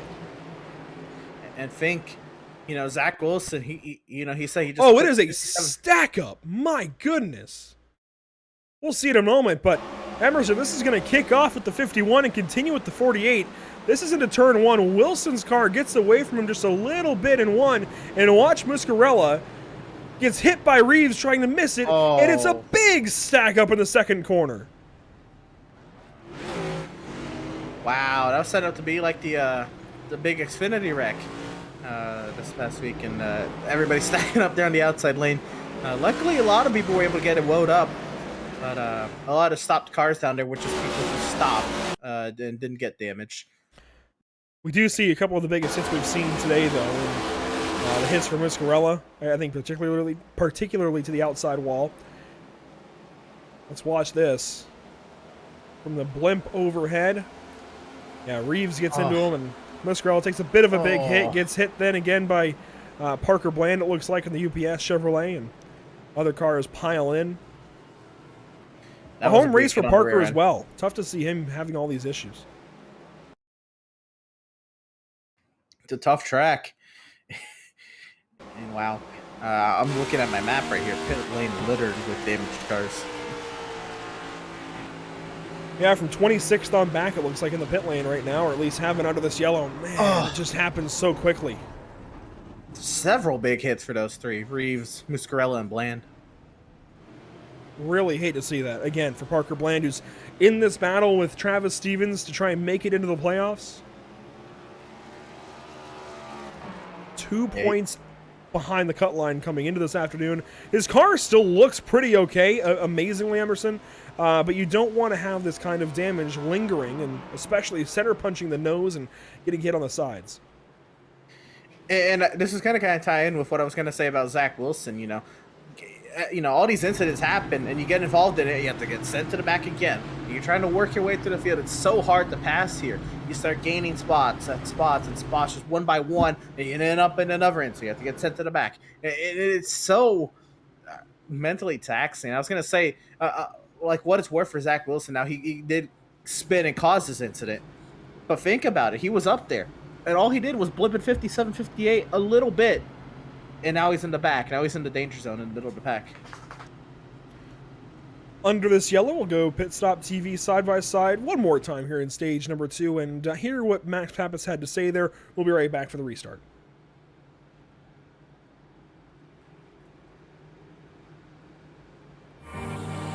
There is Max Pappas in the Ferrari. As great a race as Ferrari has ever won.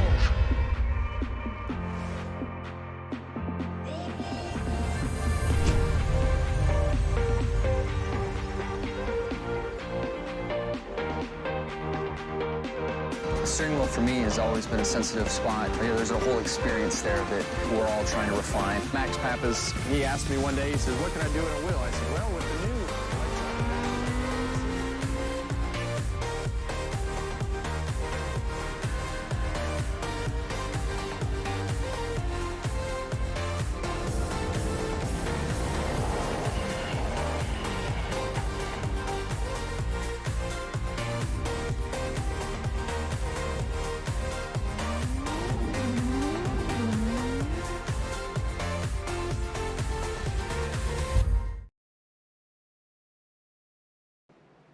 Back to it here at New Hampshire. You see the field getting ready for another restart.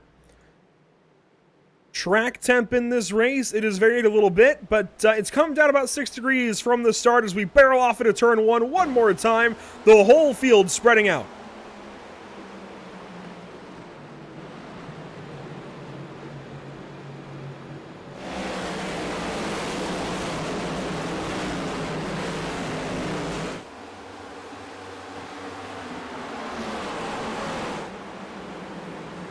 Side by side there, Michel and Lawson Peel. Mario Miranda almost alongside the 96 for the race lead.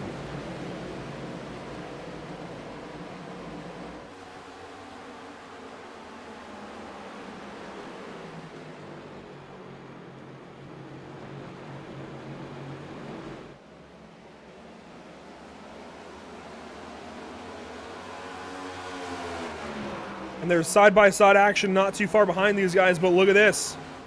As we've been talking about, oh, maybe a bump there. Mario got so close, got back to the throttle a little bit sooner.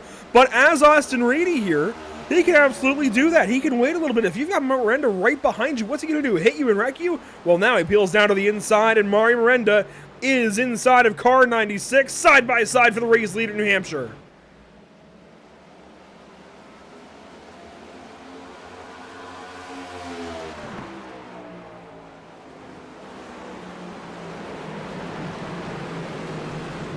On to the front stretch, here we go.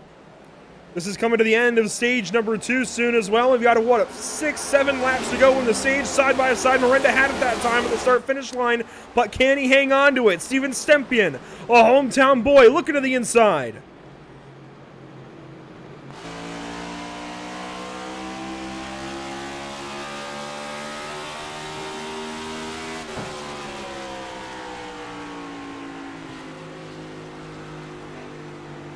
You're right, Peel wants a slice of the pie, but he's got to fight for it at the dinner table. Side by side, out of turn 4, cars 96 and 81, and Stempian, a big bobble that time, but hangs on to it. Swavely, sideways it looks like. Something has happened to him. He has managed to get to the pit lane without issue. He must have towed, and look at these guys, beating and banging through the second corner.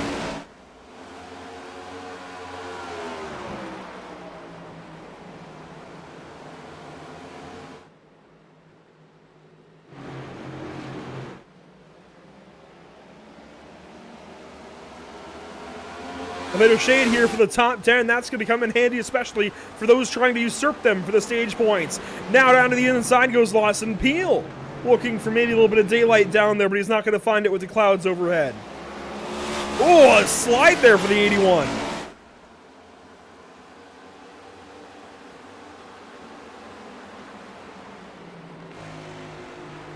On board of them here. Oh, and the Teamer Designs 96 gets right up to him, then falls back out of the corner.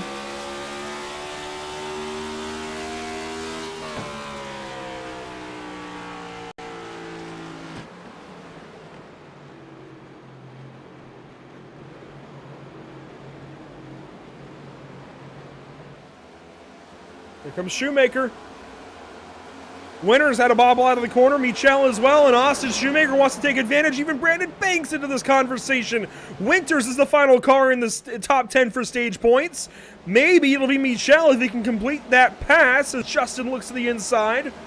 Austin Shoemaker there in 11th wants to get back into the top 10. He had 10th in stage 1.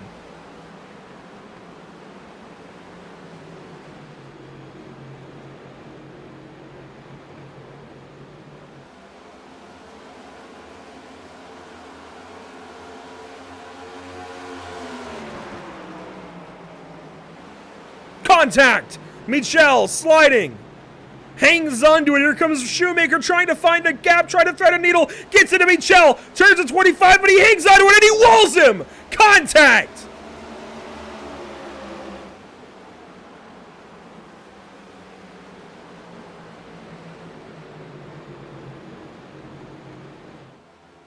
And this is for the stage win. It's the end of this lap. Coming to the start of lap 80, it's Stepien on Miranda for the stage win. Is Stepien going to be able to do it? The answer is no, and Mario Miranda takes stage number 2 over Stepien, Reedy, Peel, Harlow in the top 5. And then this whole battle coming to the line for the top 10. Michel will just hang on to it. Wow.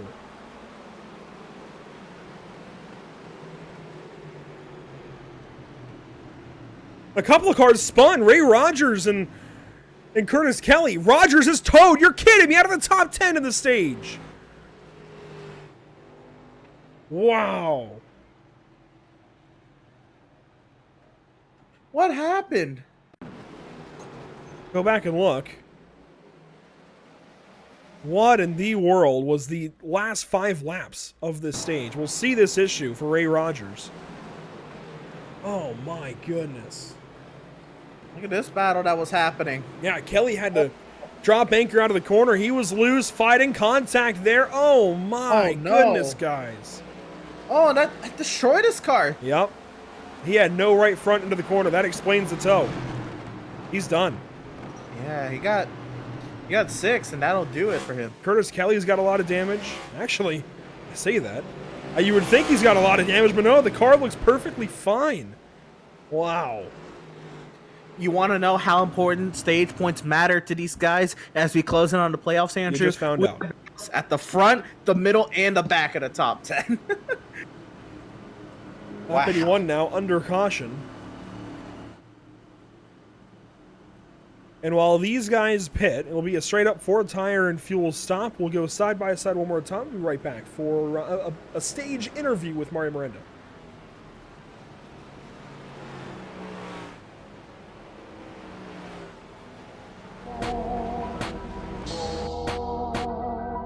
What I'm really proud is that I own MPI, the steering wheel company, and I'm building the steering wheel. This is my creation. This is yours. Yes. It's so sexy. The steering wheel, it's a very unique thing. It's shaped on the hand of Scott Dixon. His hand. Yeah. This grip has 27% more grip feel than suede. Scott in the race is gonna make less effort when he drives. When you're in the car, it's like lifting, it's like having 40-pound dumbbell like this, maybe more in the car. For how long? 3.5 hours. You know, average heart rate in the car, never below 150. Never below 150. You need to be a real athlete to drive. Yeah. They exercise every day. So this is my creation. Amazing. And we did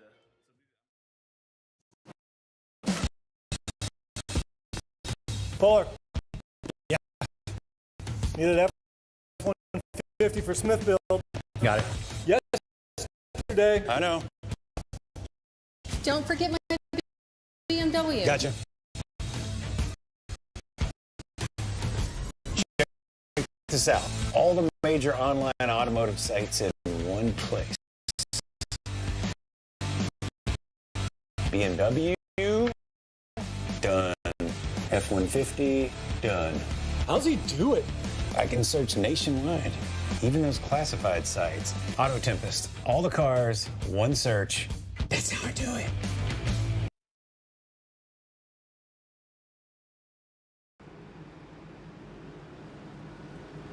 Welcome back to the New Hampshire Motor Speedway. It'll be a quick interview, but we do have Mario Miranda alongside. And Mario, that was a pretty crazy battle to the end of stage 2. How'd you get it done?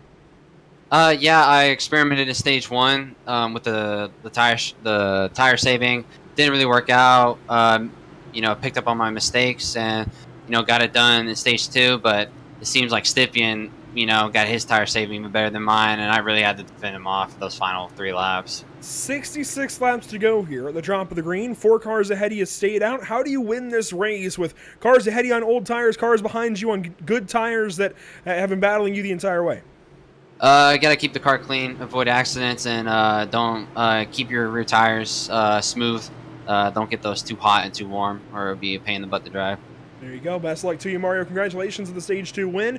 38 laps led so far today for car 99, but he is not the leader for the restart. Emerson, that would be Kevin Hurley alongside Justin Hendry, who was spun out several laps ago. Green flag is going to fly once again in New Hampshire through the Geico restart zone. We're back at it.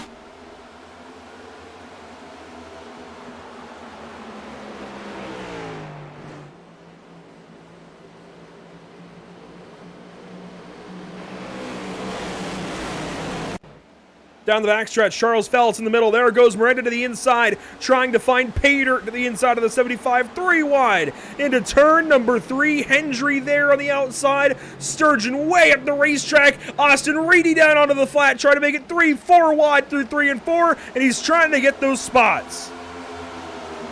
Reedy trying everything he can down there. And Sturgeon holding. Oh, contact! Feltz! Oh, here we go. Hangs on to it, but Shoemaker won't. Oh, and he almost gets hit by so many cars. Travis Stevens. Wow. Ow. Wow. I mean, it's still a huge, huge pain in his side to go around like this in a race where he really needs points, but you can at least be happy with the fact that he didn't get hit. Right. Look at the roller coaster of emotions he's gone through the last 10 laps, Andrew. Yeah, battling tooth and nail for stage points in the end of stage 2. Was 11th, 12th, trying to get back into the top 10, got walled. And then this incident in turn 1. Feltz backs out, and Shoemaker's with everybody else on good tires, sails it in there, and doesn't realize that Feltz is going to back it down, and somehow gets missed by Danielson, Bland, Stevens, and more. Those were a lot of cars that could have hit him. You feel for Austin Shoemaker, just know where he could have gone. Unexpected passenger on his front end. Yeah, just nowhere for him to go but to the flat where the car doesn't like it. Extraordinary job from the entire rest of the field. Really good job by all of those guys to miss him. That's incredible.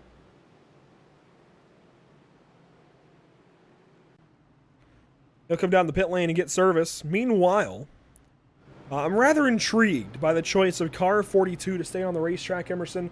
We were just talking with the driver behind him. Let's talk to him in car 42. I'm assuming we'll be able to do so. I guess we'll find out in a moment.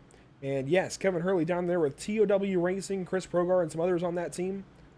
And Emerson, here is driver the 42. I'm intrigued to see why he's stayed out here at the end of stage 2. Hey, Kevin, good to talk to you again. You're leading here in New Hampshire, Kevin. Why? What is the decision to stay out here again? Well, I wanted to pit on around lap 75, but I figured I'd get lapped, so we all decided as a team to just pit earlier on the last caution before the stage and stay out and get some track position, because track position seems really important here. Got some really fast dudes behind me on fresher tires, so I don't know how long it's going to last, but I hope it sorts out that I'm higher up than I was when I went in. Well, I'll let you in on what just happened there. One of the cars on old tires, so really no one's fault, just kind of got ran over by a car on fresher tires. What's your plan to keep yourself alive and afloat in this pack? Weirdly, the outside line seems like the safest one. Well, I'm speaking of that. Yeah, the outside line seems to be the safest one, so I'm going to try to hold that and get some decent exits until tires even out. See where it sorts out. Right on. And how do you see this going for you over the course of the race? Are you done with pit stops for today? I don't know. It depends how cautions go. I mean, I've seen New Hampshire races go long. I've seen New Hampshire races with tons of cautions. I don't know. I just wanted to get myself some good track position for the final stage and see what happens. Right on. Well, Kevin, you're coming to the 1 to green here as our race leader. Best luck to you. We'll let you focus up, and hopefully we'll talk to you a little later on, Kevin. All right. Technically, he could go to the end. Right. The fuel window's about 90 laps, maybe 85, maybe 100, depending on caution flags. And technically, Kevin could go ahead and ride this out for 60 more laps. He's been out there for 22. That fits within the window, Emerson. So if he so decided, he could stay out on these tires. But does he want to do that? I don't think so. I think at some point there will be an opportunity for him to pit, but we could also go green from here to the end. I don't see that one happening, though, to be entirely honest with you.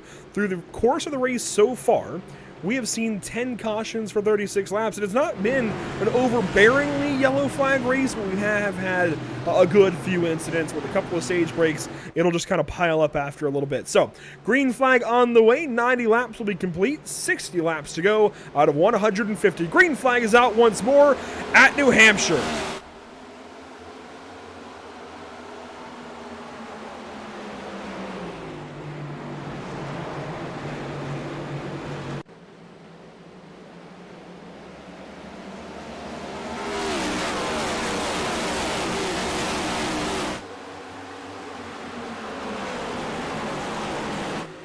On board with Miranda, he goes down to the inside of Hurley. He's going to have the nose ahead, but he falls behind, maybe out of the corner. A drag race to the line. Hurley leads this lap, but I don't think he'll lead the next. Hurley fighting valiantly up on the top side, but he's just no match for the fresh tires that Miranda's got. Still fighting hard, but here comes Austin Reedy. Miranda clears to the lead. Reedy trying to take second. Ross Harlow here in the top 5. He is in the 4th spot, right behind this side-by-side battle for second. And Stepien is back here battling with Justin Hendry. So, oh, how things change after just a couple of restarts after the stage. Hurley into the fence. Minor contact, but it's contact nonetheless. So Hurley trying to hold station right there behind Reedy. Harlow trying to barely get down there. He will be side-by-side down the back straightaway.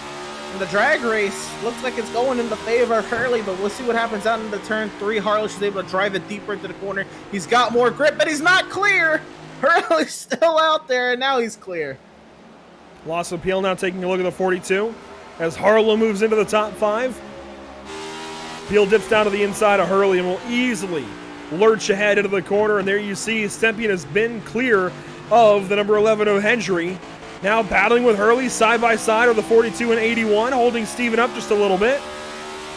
And they'll battle the 3.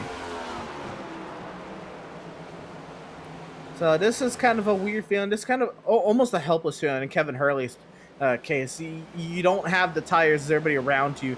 You're just trying to see if you can get some strategy to play out in your favor because you need a little pick-me-up throughout this race.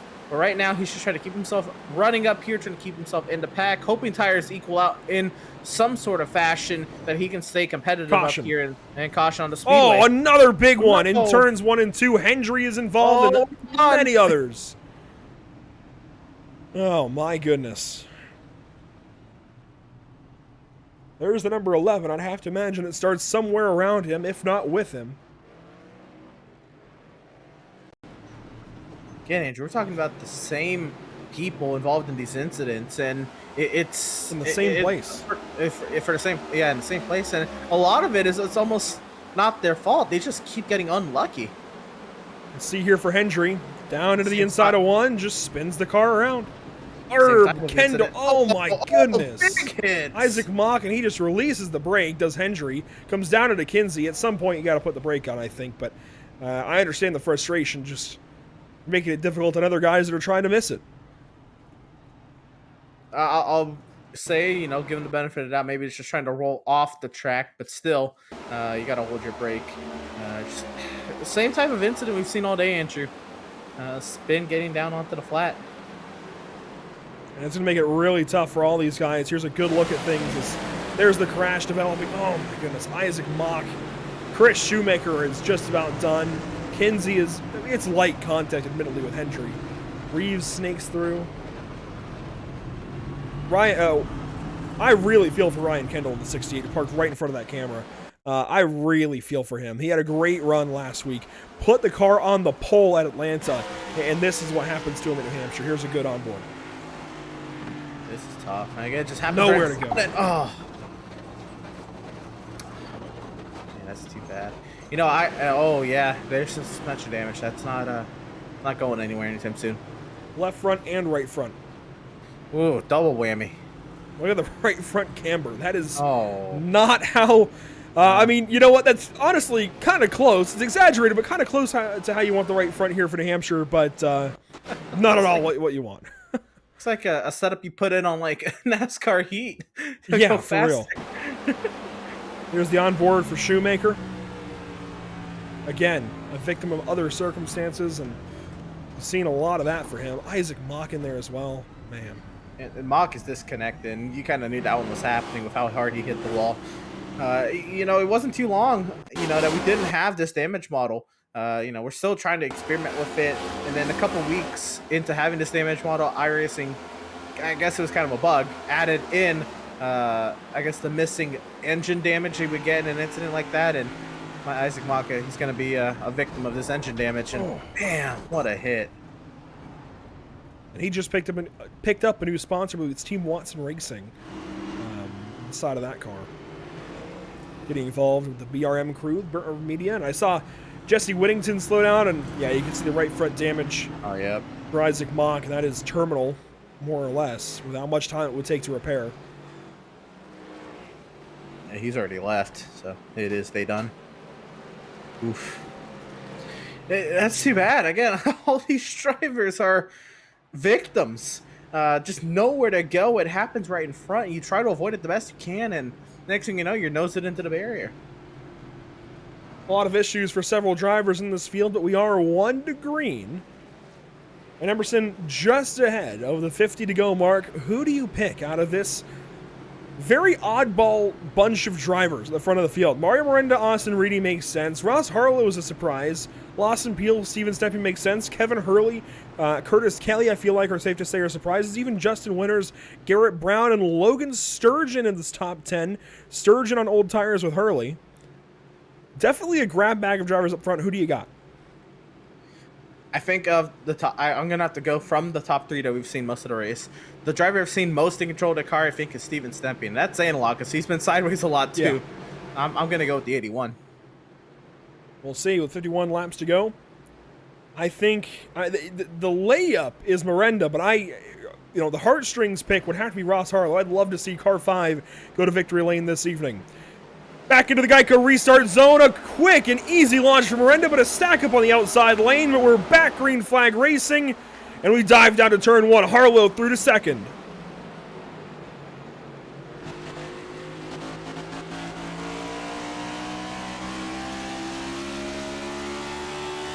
Side by side for Reedy and Stempion. Stempion going to give way and give that 3rd spot up, it looks like. Let Reedy take it outright. We're on board with Ross Harlow as he trails race leader Mario Miranda. 1 lap complete from the restart. And Stemping will fall in line behind Austin Reedy. 50 laps to go here from the Magic Mile. And looking at it there, this is onboard Lawson Peel, who he's been up here as well. Trying to make himself a a mainstay here in the top 5. Had a chance in the top 4. Ross Harrell kind of inserted himself into the mix. That track it just went up a degree. Say it's been dropping. It has dropped from the 130 to the 120, so about 10-degree difference from qualifying and the start of the race. So that's good for these drivers, but it's still been hot. It's still been difficult. It's still been what we call icy, even though it's actually burning up out there. And this is a good battle inside the top 10, but how about a little further back? Michelle and Whittington side by side. Look at all of these cars battling out of the second corner, now down the backstretch. James Kunkel, Dakota Curtis. All kinds of battles in this field. Remember, Daniel Michel was just fighting for stage point. I mean, he did get stage point. He got 9th in stage 2. But also damaged the side of that car doing it. Absolutely damaged that car. That Michoacana, number 25 machine. He's got catastrophe there on the side as well. Michel trying to find his way back into the top 10 there, working to the inside of Kunkel. And looking at Feltz, who's also been at the unfortunate end of some incidents today, having to try to hold himself inside that top 20. Michel and Kunkel, a little bit of contact down the backstretch. Michel is starting to get a little feisty there, get a little physical in car 25. Some battles ahead. Garrett Brown, I thought maybe just moved some positions. It could have been a placebo maybe of watching timing and scoring, but it looks like they're okay. And this side-by-side continues. Now Whittington to the inside of Curtis as well, as Kunkel will finally be passed by Michel. Here's a side-by-side for 16th. Oh, and Michel slides up. This is not over. Michel clears the 14th, but Kunkel's going to try to come back, and here comes Jesse Whittington to the inside of James Kunkel. Oh, contact! Oh, still there. A great view of the nose of that 94 Roast Jim's Coffee Toyota Camry. And a great view as well of the K-List Synthetics logo on the side of that car, as they made some contact there into turns 1 and 2. Still side by side. Down the backstretch they'll go. One car spinning. Zach Wilson. There was another one. It's Muscarella in the fence. Oh, and a big crash down the backstretch. Oh, no. And no caution for this. One car waiting on the inside. Is that Parker Bland? It is. How is there no caution? Cars everywhere. They're still crashing. Now on the front stretch, there's Justin Erb. We got about a lap of crashing here, Andrew. Finally, a caution flag will fly. Oh, you put a relatively new car now to most of these drivers. I mean, new in the terms that it hasn't even been on this. Well, it's been on a sim for over a year, but it hasn't been used in officials in the A class, for over a year yet. And there wasn't much data about it. There wasn't much to go off of. And now we finally have that, and these cars have been updated. They're raceable. And on a track, these guys don't see that often. Oh. He just got loose. Feltz trying to miss it. Bland as well. Muscarella's done. Right front suspension damage. So this is the primary incident, and then Justin Erb has an issue out of 4 with Austin Shoemaker, it looks like. And he just spins on his own, hits the wall, comes down across Schoonover's nose, and bodies Holdcroft and shears the rear bumper of that car off. Well, it's already on the pit lane, so hopefully somebody can go pick that up, put it back on. Easy cleanup for the team, I guess. But Zach Wilson also had trouble in 1, and I think all at Ford. He's already left the session. There's a look at it for Wilson. He was right there with Dustin Reeves and Parker Bland and Charles Feltz and everybody else. Yeah, he spins to the inside. Odd place to hit. And here's the 75 on the backstretch trying to miss Muscarella. Hits Reeves, comes back up right into Fulham, right in front of Shoemaker. So add insult to injury for the 4 car. Parker Bland took the road course as a avoiding action. And made it back onto the racetrack. I mean, he's from around here. He's probably has road course laps here in some regard. Loves doing weird combos. Loves NASCAR stock cars on rallycross action. That's what he really likes to do with his free time. Sounds like a good time. Yeah, that's what he really likes to do with his free time. And I mean, I'm sure he's done some kind of racing here on the road course and iRacing at some point. But this is Zach Wilson. I mean, there's just so much going on here in this one lap. So Wilson's here going to the inside of Reeves, and what happens? This is, again, he got really low trying to get to the inside. I think this is frustration. I think he just pins it, and they done. I mean, I think he was just tired of spinning there. unfortunate for Feltz, Parker Bland takes the scenic route through 3 and 4. He's way down here. I mean, he hit these apexes nicely. That's awesome. Wow. Not even set up for the road course. And then look at this. Oh, as soon as he rejoins, spat back into an incident. And the 31 car, I mean, junked just about on the side of the racetrack. I guess the bumper reattached itself. Those are some interesting tethers that work for the 31 car, but man, Holdcroft has been in the wrong place multiple times today. And in all of this, Emerson, we've had an interesting split of pit strategy. 7 cars stay out. Austin Reedy, Warren Kyle Keith, Chris Progar, Austin Shoemaker, Sean Kalis, Brad Fulham, and Cody Kinsey. The first car to pit, Mario Miranda. Now, I love this in case this race goes green, but with 41 laps, seeing how this race has gone, in some cases, well, this shouldn't be the last set of tires just yet, but it is the next to last set. I think saving tires at this point, probably the way to go is to keep the track position for just a little bit longer. If we get a yellow, and if Reedy's able to pit, or if any of these guys are able to pit when Miranda and the others that don't, that creates a big imbalance later on.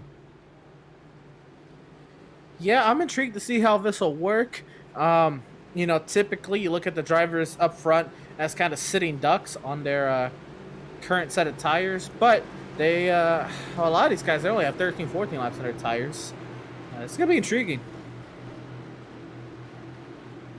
And nobody has a ton of time on their tires. I think the longest is Reedy and Kalis at 28, and that's about it. Shoemaker at 22, other guys at 13 and 14, like you said. But we're into the restart zone here, Emerson.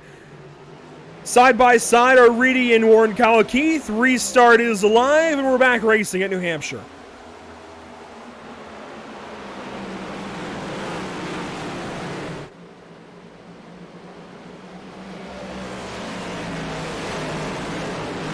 Cars all over the place. We're going to have a big one down the backstretch. One car got hooked. Oh, boy. I was just about to say, the caution quickly flies. The way they fanned out into turn 1, it looked like Pocono. It looked like what we're going to try to see next week. How much they fanned out going into turn 1. And Cody Kinsey. Yeah, that's they done. Sparko, Sim Rap Market, number 93. Yeah, she ain't... It's not a pretty wheel. Holdcroft, I think, might have gotten some of this. And again? Oh, man. Yeah, Kinsey's just about done. And oddly enough, he was the one who did the hooking down the backstretch. We'll see this in a moment. There was the couple of big stack-ups, and Harlow goes way down to block Lawson Peel. That's awfully aggressive for us. Harlow comes up the racetrack then. No contact. Oh, there's contact there. And Kinsey holds true, and I think Harlow might have come up a little bit. That puts Stemping in the wall hard. And they're awfully lucky it wasn't bigger than it was. That is nuts that only 2, 3, 4 cars max got into that at the front of the field.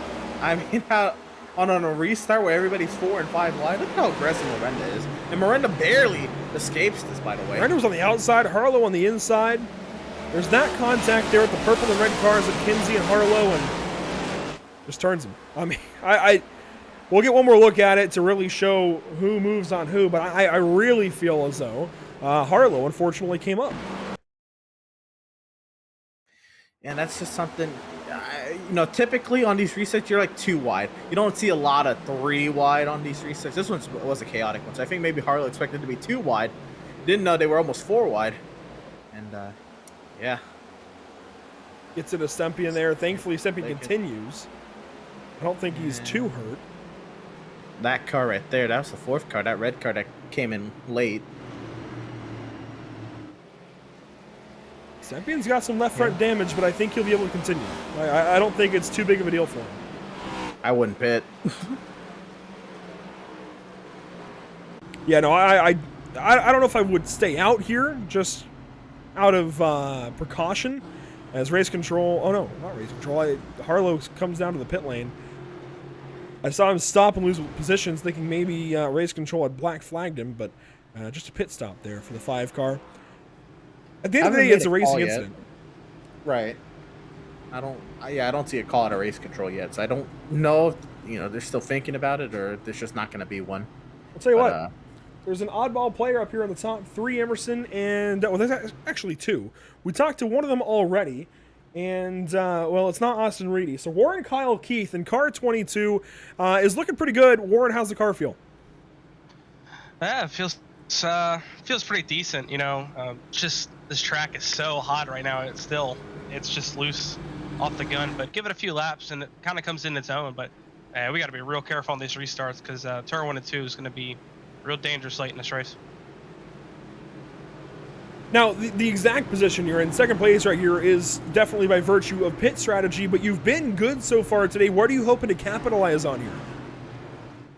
Anything, we don't have the raw speed that I've seen to win this race. So that's what we tried something different, pitted one of the cautions, and luckily had a 3-lap run, and then the other one came out and everyone pitted. So we're just going to use strategy to our ability here and see how long we can stay up here. But, try to get this 22 Ford Mustang either a win or very good finish to be a win for us today. Well, best of luck to you here. You're going to need it with the way these cautions have been flying. Best of luck on this restart. Thank you very much.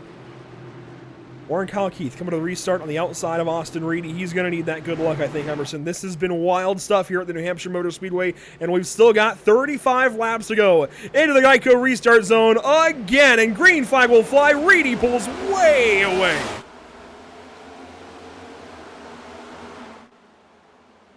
Look at Miranda shipping it up the inside. Gets clear of Fulham. Here comes Curtis Kelly on the inside now. Oh, these restarts are getting crazy.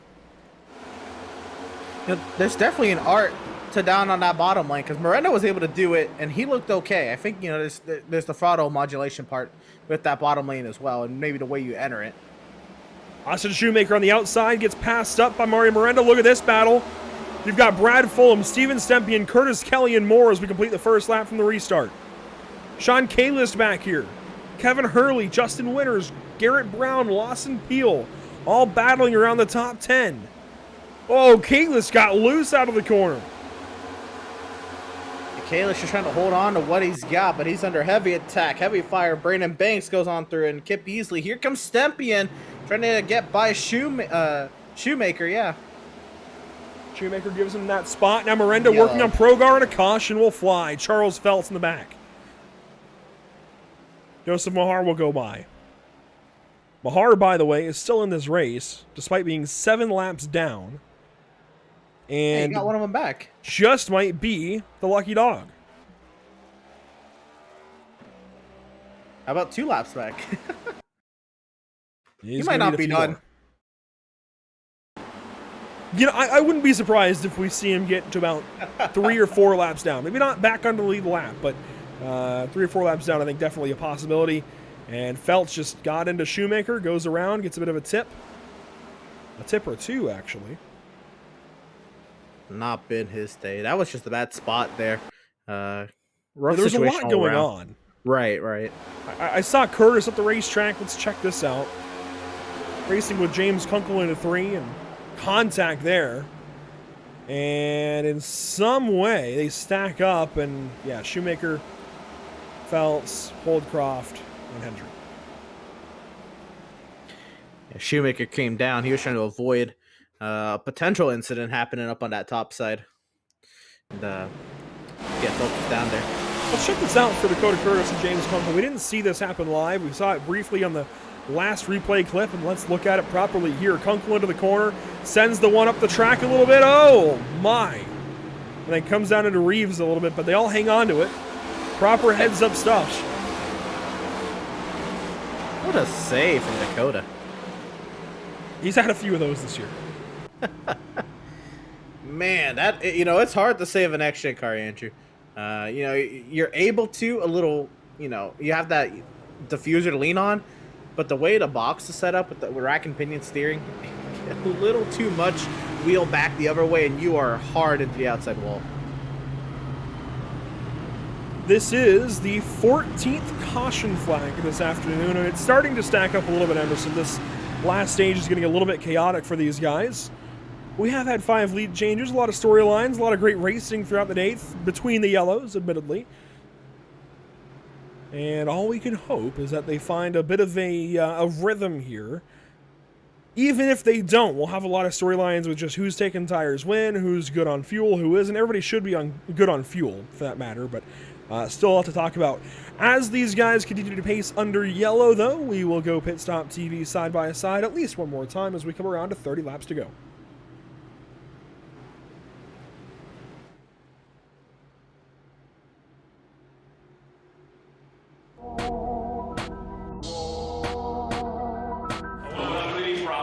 Is that I own MPI, the steering wheel company, and I'm building the steering wheel.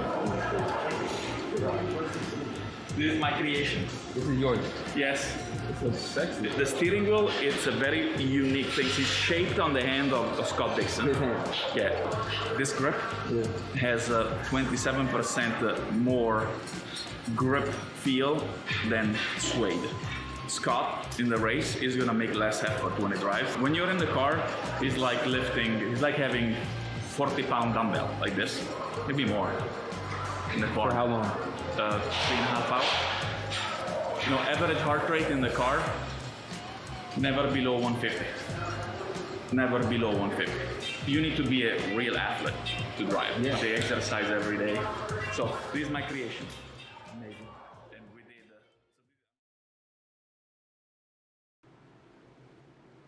We'll get back to it as the pacing field works through turns 3 and 4. Austin Reedy, still your race leader.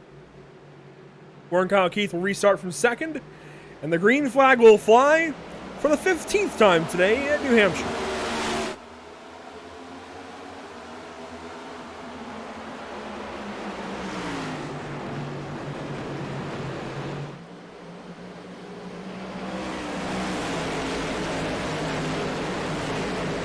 Oh, one car down to the inside. It's Progar. Oh, my goodness. Oh, my. And he is destroyed. There will be no caution for this. We stay side by side now for second. No, this is for second. Miranda and Warren Kyle Keith will let this sort out for a moment and then try and go back and get that replay of Chris Progar crashing from the top 3. Yeah, I was wondering how Progar was going to be able to hang on here, but Miranda still trying to get down. Oh, he's down there. He's trying to throttle up. He's got 13 manufactured tires. He can't get the power down, and maybe a little bit of muscle in his way by, but he does. And Stempian looks to get on through next as well. The picture from Miranda is win or bust. I think that's pretty clear the way he just raced Warren Kyle Keith, despite having the 4 wins of the season, despite having the stage win earlier. It's clearly win or bust for car 99 the way he just raced the 22 car.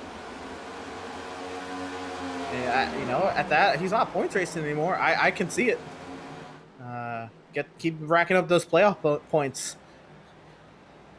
Stempian, he gets on through, and they're gonna.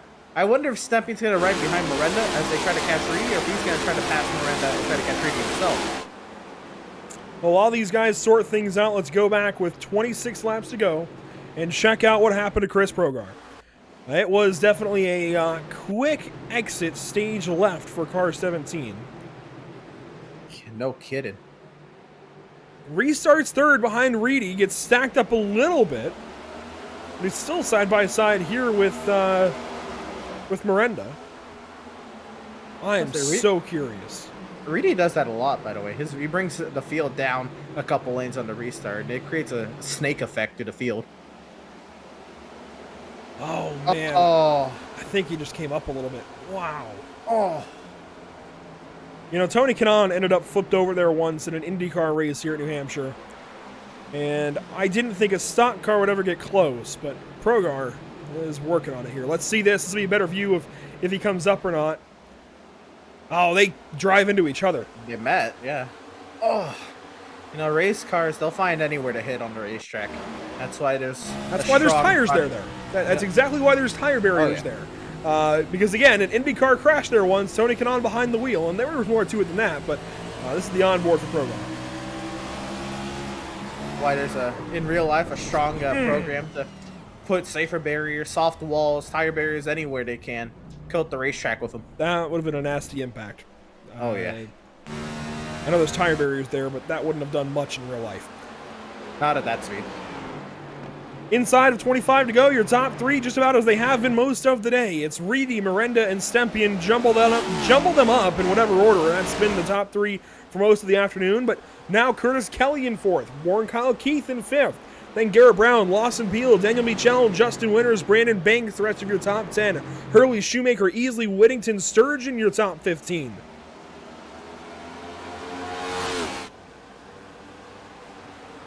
Getting down into the nitty-gritty, 22 laps to go. Miranda has caught Reedy. He's stuffing it down in there. He's gotten down in there. Side by side now for the race lead. As soon as we try to go to something else, these guys get exciting as there is a caution, and it's Dustin Reeves in the 6. Oh, boy. And I think Miranda is scored the leader just as that was getting spicy. Miranda will keep the lead over Reedy and Stempian. And this race continues to excite and continues to change. There's a problem for Dustin Reeves over here in the first and second corners. Let's take a look at it. Racing with Brad Fulham, Bill Schoonover, Dakota Curtis, and more. Judd Danielson ahead, James Kunkel in the neighborhood. And Parker Bland just down the road as this is into turn number 1.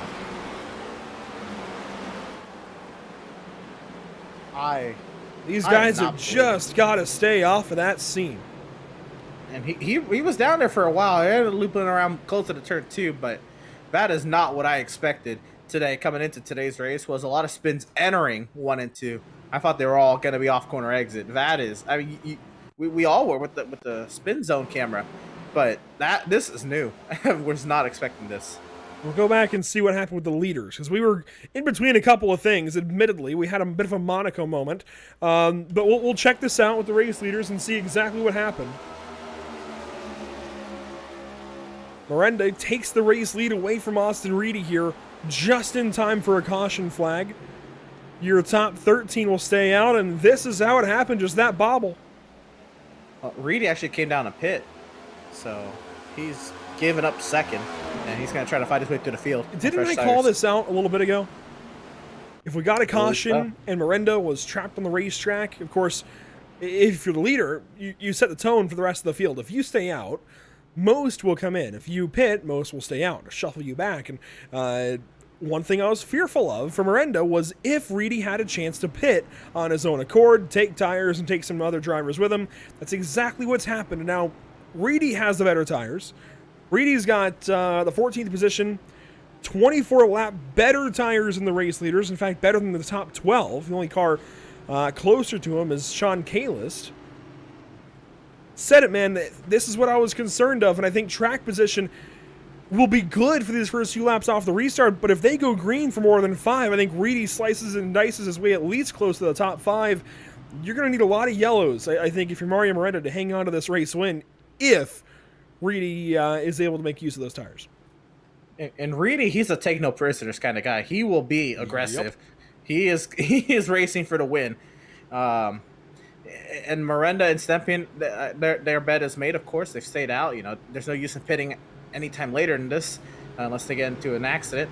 And yeah, but the way this race is going, the pace it's been going now, it's kind of, changed a little bit as we got later into the race. Maybe some cars have dropped out. But for the most part, it has kind of been caution laden. And I'm guessing, they are banking on that. They have to bank on that now.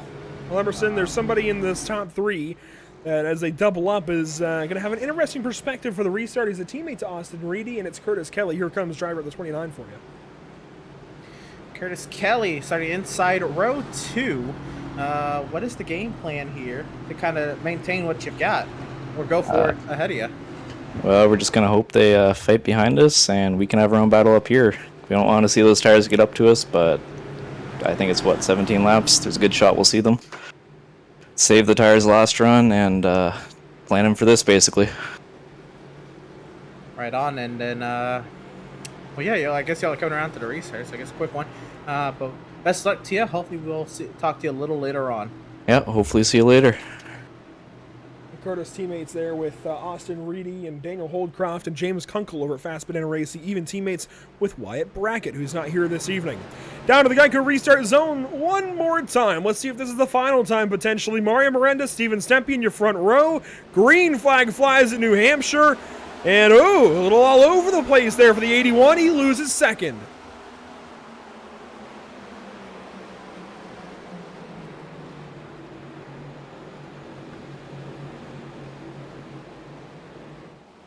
Stepping into third, Peel fourth. Brown and Michel will battle for fifth down to the third corner. Here they go. And Kelly way up the track. Contact 3 wide. Oh, they don't crash yet. What a catch. And around goes Austin Shoemaker in the back. Oh, boy.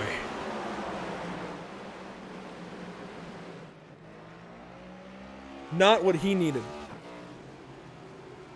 Had a chance to recover from his initial spin earlier on. And it looks like here, maybe with a little bit of help. We'll see. The laps are winding down, right? The intensity's ramping up. Wow. Is that Harlow? Yep, that was Ross Harlow. That was definitely a racing incident. You can't really say much. I'm thinking Harlow was just trying to get off the corner, and Shoemaker was there. We'll get another look here. Shoemaker in the middle of all this. Harlow just comes up a little bit. I mean, it's Shoemaker's prerogative to run where he wants to run as the lead car in that duo, at least, between those two. And he did have a car to his outside, kind of. But he had space, right? He had plenty of space to go up the racetrack, at least, a few feet or whatever. But it's his prerogative to race where he wants to race, right, Emerson? It's, he can stay where he wants to, especially when those guys are that far down to the corner. Unfortunately, Harlow's trying to not lift, and I certainly get it from his point of view. He's got to carry his speed, right? He's racing too. He can't just jump out of the throttle there. So he would imagine he's got more room up the racetrack, and it's just guys racing inside of 20 to go, and now it's going to be inside of 10 to go once we go back green flag. It's guys trying to get all they can, and there's a lot that's riding on this race. Again, this is your first race in the back half of the season. We can pull up the schedule briefly and then look at the points. New Hampshire, race 19. I mean, we're getting down to the nitty-gritty, Emerson. After today, 6 races left until the playoffs. And look at those. 3 of those are speedways. And here's a look at the standings. Yeah. You see the guys in. Muscarella, he has, again, I was talking about it before, 994 points to the good. Well, he had a bad day today. Muscarella, he's going to be dropping a little into point standings. And, again, nobody is safe. If you're not one of those 7 to have a green in next to him, nobody is safe. Danny Michel, you saw how hard he was racing. He's 122 points above the cut line. Bodying there for the end of stage 2. Then you look at Parker Bland, Travis Stevens, Austin Shoemaker, Ray Rogers, all 4 of those guys outside the cut line, they all had bad days. Or, Shoemaker's having a bad day. This is, yeah. Well, let's see. Ray Rogers, where is he in the 18? He is 34th, 27 laps down. He got 6th in stage 2. Parker Bland is, at the very least, he's 11th, so he's keeping a bad day afloat. Travis Stevens in the 2, 32nd, 16 laps down. Austin Shoemaker in the 14 just spun for this incident with Ross Harlow, so he's 28th. So your 4 guys that we talk about trying to get into this top 16 are having terrible days. Kip Easley, we talked about him, I think, once being around a caution, and we haven't talked about him since, and I'll knock on wood for him. He's in the top 10. Chris Shoemaker's had an awful day. He's 22nd. It has been such a wild day for so many of these guys. If anything, I can think Easley might be able to get off this cut line finally and get a little bit of safety. I'd see someone like Mahar, who's several laps down. You know what, Andrew? He's 30th, 4 laps down. But that's why he's staying in the race, Andrew. He's picking to. up the scraps. He Has has to. Absolutely has to. I think, if this was earlier in the season, Mahar's not racing right now. Well, same with Ray Rogers. He's 27 laps down in 34th position. He's looking at this in probably the exact same way. He needs these points. He needs all that he can get. Remember, he was taken out at the end of stage 2 after the green and white checkered flag into the corner with contact with Curtis Kelly, and had to, stay in the pit lane, get those repairs, spend 27 laps down there, and is now just trying to claw his way back and pick off a few of these guys. And now, actually, can only get one more position, but that's on Chris Progrard. So he can get one more spot potentially for 33rd, and that's all that Ray Rogers will be able to do this afternoon. But he's staying in it. He needs those points if he can get them. That's how important it is to these guys. We'll have 11 laps to go at the drop of the green flag. We have had so far 16 yellows for 61 laps.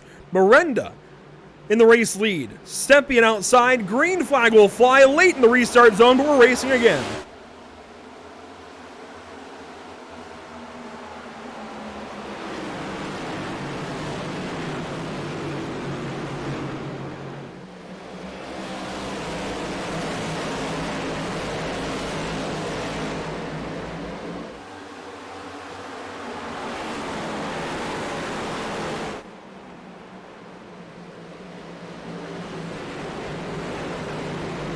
One lap complete off of the restart means we have 10 laps to go, rather, and a problem. Back on the front straightaway. Garrett Brown and more, they're still crashing. Oh my goodness. Huge, we got to pile up. That's a track blocker. Yeah, that'd be a red flag if those cars couldn't get going. Oh man. They're still wrecking back here. Oldcroft, Erb, Stevens, Muscarella, Mahar, Rogers. A lot of cars that I see stopped there at least. Mahar, he was well behind the pack, so I'd imagine. I'd hope Mahar did not get in that one. Let's watch this from turn 1. Feltz and Erb were in it. This should be a good view as to what happens. K-List sideways. Oh, and it starts way ahead of there. It starts with Kelly, Brown, and Hurley. Look at the hits. We were just talking about the playoff standings, Andrew. Garrett Brown was one of those just inside the cut line, no? Yeah, he is just inside. I want to say in the 13th spot or so. So this is extremely important. And once this replay comes up, we can check that. So yeah, Brown in 14th, 48 points to the good. So he won't be knocked out of these top 16 today, but he can maybe drop down to the cut line. That's what's so important, is to stay away from that cut line if you can. What happens here? I see, Brown got loose and just collects others. Banks got a big hit out of that. Easily barely made it through that, by the way. Wow. Whoa! I saw Sean K-List and Dustin Reeves get smashed up and then not all of a sudden. Like they should have been in that and weren't somehow. You're just some iRacing prediction. They're predicting hits and then No, I'm saying like my vision, like prediction. My prediction would have been they would have been in the crash, and somehow they aren't. This is the onboard for Kip Easley. Let's go actually to this view. This will show it a little better. Just gets on by, and look for the 6. Kalis gets a few scrapes, but wow, that's heads up stuff in this front stretch. Here in Phoenix, tend to do it the most. Dustin Reeves, right? Yeah, that last on board was with Dustin Reeves. Let's check it out now for Sean K-List. Inside of Dakota Curtis, he gets loose. And that bobble is what saves him, because look at Mahar. He turns Mahar into it. Wow. He clipped Fulham there. 45 and wow. Wow. Yeah, that bobble saved him. Unbelievable. Warren Cal Keefe, he's DC'd. On board here from Parker Bland. Wow. That is good stuff. That is needed for Parker. He's had a bad day all day. I'm sure that is just a glimmer of hope. I think he needed he's 12th now actually as a result of that. So, and somebody who was right behind him, Warren Cal Keefe, who was involved in this. Oh, right behind. Oh, yep. You zig when you should zag, and suddenly you're in this, and Hendry just, I don't think, ever lifted. Look at Rogers. Come to a stop right there. Mahar just got weighed by the pace car. He's getting back in this, man. He could get back on the lead lap. Joseph Mahar is not out. This is the onboard for Justin Hendry. This is just insane. Oh, he gets pushed into it by Shoemaker. That explains a lot. And Shoemaker goes on and is a big part of this crash. Judd Danielson, Daniel Holdcroft again. Charles Phelps, Brad Fulham. Yeah, first of all, Hendry just didn't lift. He gets pushed into this firewall deep almost. I mean, no fault of his own, at least in that little bit. But we have a restart coming your way. 6 laps to go, and we drop this green flag in a few moments. Miranda out front once again and still. And it's Stempion's second. Green flag is back out at New Hampshire.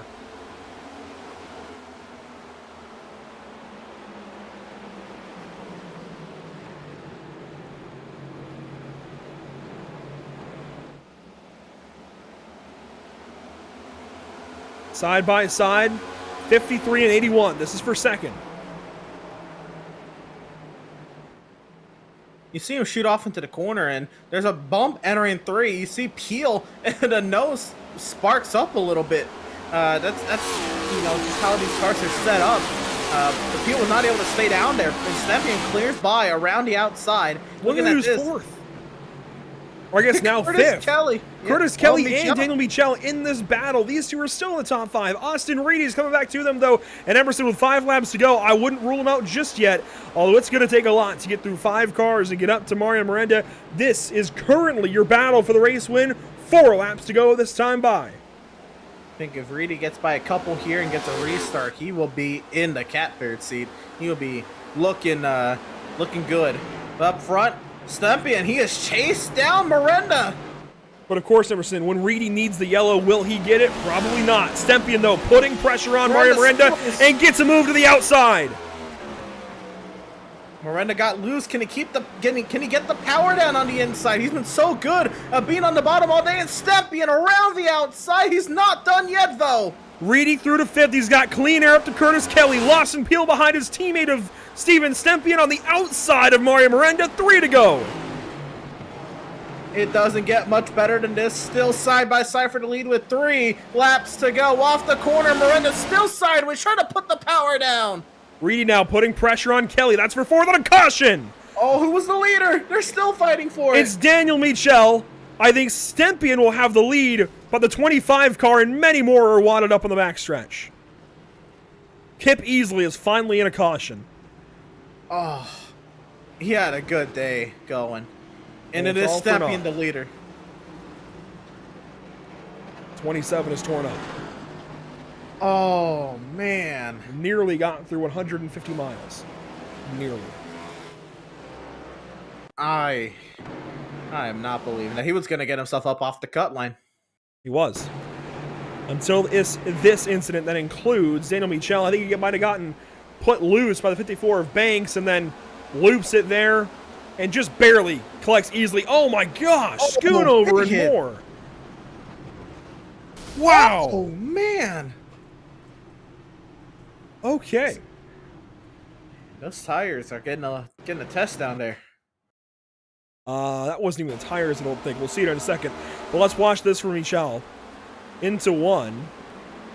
Hurley missed the corner entirely. Michel's at least in the zip code and gets loose. He's just trying to collect it. Is going to barely collect the 27 right there. That's net code 2. And now watch the 9. Comes down here. He's going to hit the curb of the road. No, what? What? I don't know. Wow. I've stopped trying. Reeves, I think, he hit... Oh, did he just get stuck trying to get out of there? I think so. Oh, I thought Reeves did a great job of, salvaging it. Here's the onboard for Dustin Reeves. Just missed that track blocker on the front stretch. And is now done for the day. Oh, he nailed Schoonover in the door. That'll do it. And then gets stuck over here in the tires, I think. He was able to back up here.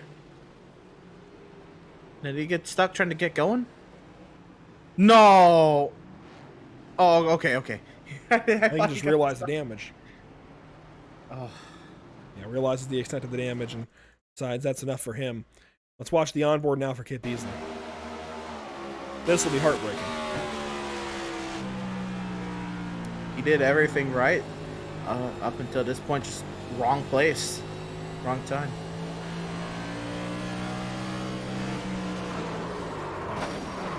Ever so close. Kunkel coming in hot. after getting clipped there by Schoonover. What a day to have a race. Chaotic. I'm astonished. I'm starting to get speechless. Just the crazy crashes we've had just recently. And with all of this now, Joseph Mahar is 2 laps down. He needs 2 more yellows and he's back on the lead lap, ladies and gents. He was 8 laps down earlier in the day. The comeback for car 19 has been extraordinary, and this is not over. This is so far from over at this point. We've got, I believe, 2 more extensions if we need it. We should be going to a 3 green-white checkered limit, and this will count as attempt number 1. Glad to have you joining us here this evening on PitStop TV for the virtual New Hampshire Motor Speedway for the MPI Cup Series. If somehow at 11:19 p.m. Eastern Time, 8:19 Pacific, you're just joining us, well, welcome, and thanks for joining us. It's been a lot of fun so far. MPI, Max Pappas Innovations, Auto Tempest, KaylessSynthetics.com, SimMax, all supporting the effort here for the MPI Cup Series. And for us here at PitStop TV, is by the hands of Whiplash Media SimCams, SimWrapMarket.com, and Permanent Makeup and Cryo in Maine. That is your remaining field, somewhere to the tune of, let's say, 25 cars, 26 cars left running, maybe an extra in there. And we have MPI Cup Series overtime. It's Stempian on the inside, 3-time race winner. Miranda on the outside, 4-time race winner. Peel in third, he's a 4-time winner. But Curtis Kelly wants one for himself. Green flag is out. Green-white checkered number 1.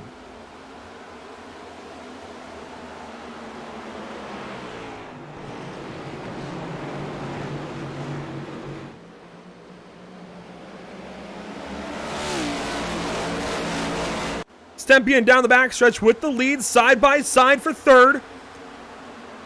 And if we get back to the stripe, it's official. Everybody trying to get what they can. Reedy trying to see if he can get to the inside of the 29. It's not going to matter. White flag.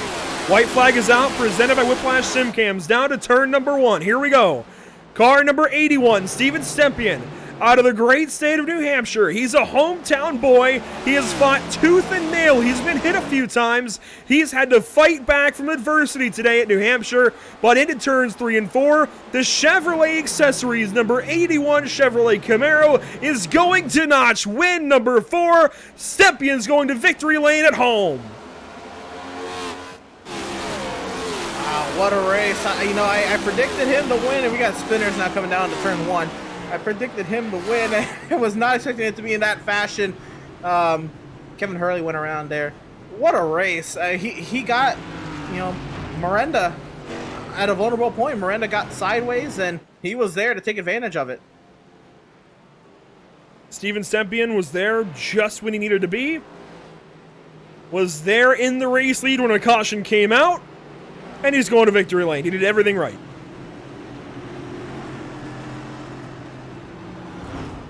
Really, really big win for Steven Stempian, I feel. I mean, this is huge. This puts him now on even footing with Miranda. We brought out the first view of the playoff seeding, and he was not second. He dropped the spot because of his, lack of a win versus Miranda and Peel. Now he's on even footing with them as far as at least wins, and that's big. That is huge.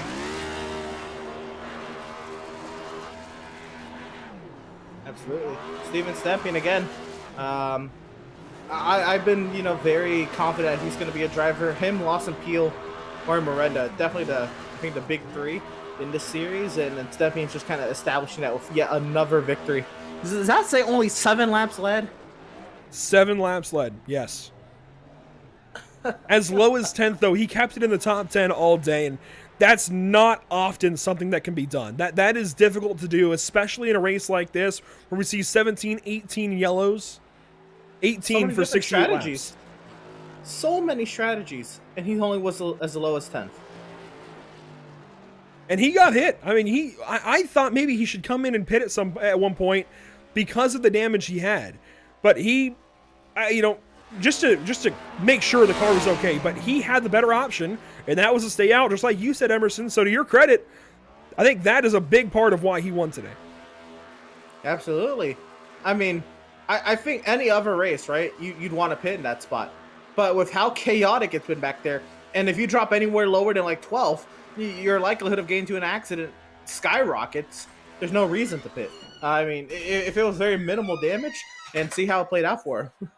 In all of this, though, Emerson, there's a couple of big stragglers to get through for some really good positions that I think are really very much worth talking about before we shut this down. And of course, we still have plenty of post-race coverage to go, but before we do anything else, I think we have to mention the fact, and we'll just bring up the race results. In the top 10 are Curtis Kelly still in 6th, Jesse Whittington in 8th, and Parker Bland in 9th. I did not expect that, really, for the 01 car, but it's very cool to see him notch top 10 here in the unofficial results. Absolutely. I mean, great runs. Really everybody. I mean, you have, the top 4 that are championship contenders, and everybody else. Brandon Banks is starting to become a mainstay here in the top 10 as well. But you look, Curtis Kelly, Kevin Hurley, who came in, mid-season, Whittington, Bland, and winners. Great runs for them, all 5 of them, to get themselves here in the top 10. And, what a better time, right here. We're in our race to the playoffs. So you see your top 10, Stepien, Miranda, Peel, Reedy, Banks, your top 5. That's really big for Brandon Banks, I feel like. We don't talk much about him usually, but a solid result for him. You see the rest of the top 10 there, Kelly, Hurley, Whittington, Bland, winners. Moving on down to 11th, you see some stars in here as well, and I think one big one that stands out to me has to be 12th place, Austin Shoemaker. And Austin Shoemaker, man, he was all over the running order. He had the front, the back, the middle, at 14. I mean, he was... We were talking about him, he missed last week, right, at Atlanta, and he needed a good run today to make that up. And, there's peaks up front because of strategy. And he kind of, fell to the midfield. He had several, incidents where he was spun or got caught up in another person's spin, or just so much happened to him. Somehow, some way, he found himself crossing the line at 12th, and I think he'll be relieved to see that there's a P12 next to his name tonight. Throughout the rest of the top 20, you see guys like Brad Fulham notching a decent result, Daniel Holdcroft in the top 15, and let's not skip over Dakota Curtis and Logan Sturgeon there, 11th and 13th, really solid efforts to stay in it today and get those finishing positions, especially Dakota there in 11th. That is very, very cool to see for him. Charles Feltz there in the 16th spot. Judd Danielson goes 17th, Justin Hendry 18th, and James Kunkel in the 19th spot, just ahead of Chris Shoemaker. A really rough day on him, but he still comes home in the top half. Yeah, that's hard to do. I mean, looking on here, Michel 21st. Joseph Mahar somehow ends up in 22nd. Andrew, I was surprised he was still in the race. On one of those side-by-sides, I said, wait, Mahar is... I said, hey, Mahar is still racing. He's 8 laps down, and he finishes 22nd. The second car that's lapped in the field, he's 2 laps down. I mean, how lucky is that? He was able, obviously, it would have been better for him to get on the lead lap and all that, but for what it's worth, he was 8 laps down. It's beyond impressive, definitely. Very cool to see some of these guys getting back to the positions that they lost, I suppose, but especially for Joseph Mahar to move up into 22nd after all of that. 8 laps down would have put him 27th. If he had maintained that, instead moves up several positions into that 22nd spot. See Daniel Michel there in 21st after all the issues that we saw for him. Sean Kalis 23rd, then Kip Easley, Dustin Reeves finish out your top 25 ahead of Schoonover, Muscarella, Herb Brown, and Warren Kyle Keith rounding out your top 30. Emerson, here's to the back of the field. Yeah, Ross Harlow didn't have the day he wanted. He'll be 31st. Travis Stevens got into some incidents at 32nd. Progar, we saw, had a nasty hit in to the inside wall on the back straight at 33rd. Ray Rogers, he finished 6th at the end of stage 2, and that's all she wrote. He was hooked into the outside wall and unfortunately had right front suspension damage. He clawed his way to 34th. Progar actually got back onto the track and was not able to hand over 33rd to Ray Rogers. So Rogers 34th. Cody Kinsey 35th. Zach Wilson, a driver who had a great qualifying position. I mean, absolutely fantastic. We thought he was going to be, and he was for a while, a driver to look for as a potential favorite to win this race. Restart violation puts him in the back, Andrew, and he barely clipped 57 or 58 miles an hour. And the rest was history. He was on from there to the back into the incidents. Ryan Kendall, Isaac Mock had a big hit. Richard Swavely, Casey Knighton, also incidents. Big hits for a lot of these guys here, 31st on back. But in the end of it all, it is Steven Stempien taking checkers this evening. A New Hampshire driver winning at New Hampshire. It just feels right. Steven, congratulations. Hey, thank you, man. Feels good to win at the home track. Never got a win at Loudon before. Came close a few times, so it feels good. And it wasn't without, what's the word? It wasn't without, I guess, trials and tribulations, if that's a fair way to put it. It was not an easy win for you today. How'd you get it done? I knew, after that first run on the first stage, I just wanted some green flag racing because I knew as the run went on, I was stronger than Reedy and Mario, or at least on the same level, if I could get by them. On the short runs, Mario and Reedy were really good. I was just being patient because I knew tire wear was a factor here. After 30 laps, it was like you're on an ice rink. So I was trying to be patient, manage my stuff, and I think that's just how I pulled out the win. Mario was a little aggressive going through the field. After he took that last set, I kind of was patient. I don't know how I didn't get killed when that second to last caution came out, I think with Ross and everybody, because you look at my car, I got no damage, so kudos to the damage model. Just staying patient and knowing you had the long run stuff was my strategy tonight. In a day where you had so few long runs, how did you manage the apron in turns 1 and 2? That seemed to be what was catching a lot of these guys out, just trying to stay above that flat in the first couple of corners. How big of a deal was that? I know everybody's going to call me crazy, but I kind of treated it like the first turn in Gateway, which I had the win there. You had to kind of straddle that seam, that first seam there. And that's where I gained so much. I'm sure you guys saw it on the broadcast. In going into one, in the middle of 1 and 2, it just, when I was able to hug that seam, I just cut down so much time on whoever was in front of me. And I just had that down. I don't think anybody else really had it down tonight. And I was actually just looking at the list of wins, and sure enough, you won at Gateway, you won at Darlington as well, which it was a far cry from either one of these two tracks, Gateway and New Hampshire, but it seems like you got something going on for these oblong tracks and weirdly shaped ones like Darlington, Gateway, and I guess New Hampshire isn't that crazy, but does this carry over to Pocono, just being a bit of a different kind of technique, a different kind of racing than places like Kansas, Charlotte, and other speedways? Yeah. Pocono, I've got my first win on iRacing here at Pocono. Have a couple of wins to my name at Pocono. I love that track. I do really well. It's just getting lucky, you know what I mean? I was strong at Nashville, led more than half the race, and I had a black flag penalty just because of the restart zone. So feel like as long as I can keep it clean, I'm going to be a contender. So 4-time, I'm happy to put my name in 4-time with these guys. Got some good company there. Yeah, it's a big deal for the playoffs, certainly. Congratulations this evening, Steven, and best of luck to you, Pocono. See if you can make it number 5, be the first one to hit that number this season.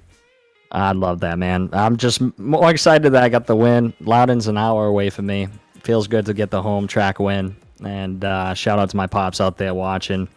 My beautiful fiance out there with my baby boy, and you guys for the awesome job that you do week in and week out, and my teammates over at Drinking Bros.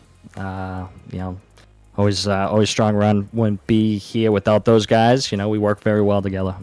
So looking forward to next week. I'll see you guys next week. Sounds good. And Steven, I will say, I'm sorry we couldn't get an NBC crew to go out to your hometown and film everybody watching you win. But hey, congratulations this evening, especially being your hometown track. Live it up. Have a few cold ones, and we'll see you in Pennsylvania. I appreciate it, man. You guys have a good night. Enjoy the week. That's Steven Stempien, a big race win here at New Hampshire. And definitely, I think some celebration is deserved for Team 81. We will take a step aside momentarily and be back in just a few moments. You see Chris Shoemaker spinning through the grass. We actually needed to talk to him this evening and didn't. So we'll, I guess, square up with him at Pocono, but rough night for him anyways. I don't think he would have wanted to talk too much. We'll be right back in just a few moments at PitStop TV with post-race coverage from the New Hampshire Motor Speedway.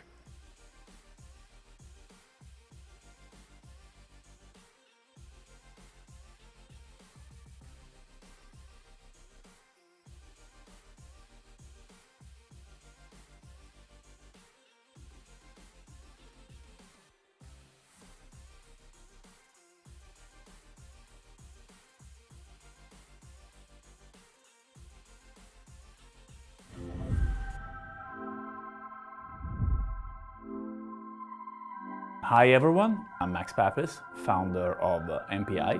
Let me introduce you to a line that we developed in MPI that is really dear to me. The MPI SimMax. Obviously, SimMax, the guy here.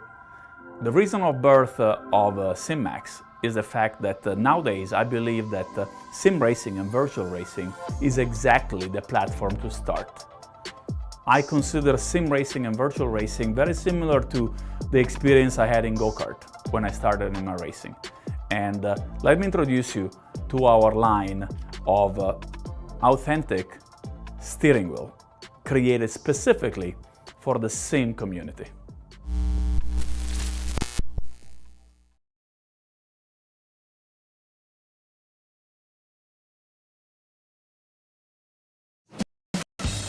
Fuller. Yeah.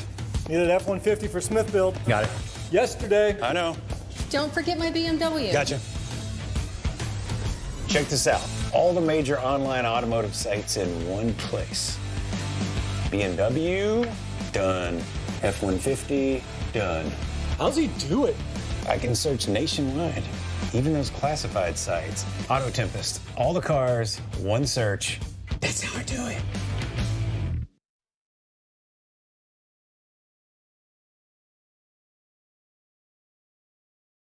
Have you found yourself trying to hide your joy because you're unhappy with your teeth? Your smile is the first feature noticed in an interview, on a date, or in family photos. We want you to be able to shine bright as your best self, and our teeth whitening system is the perfect step toward restoring your confidence.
Welcome back to the virtual New Hampshire Motor Speedway.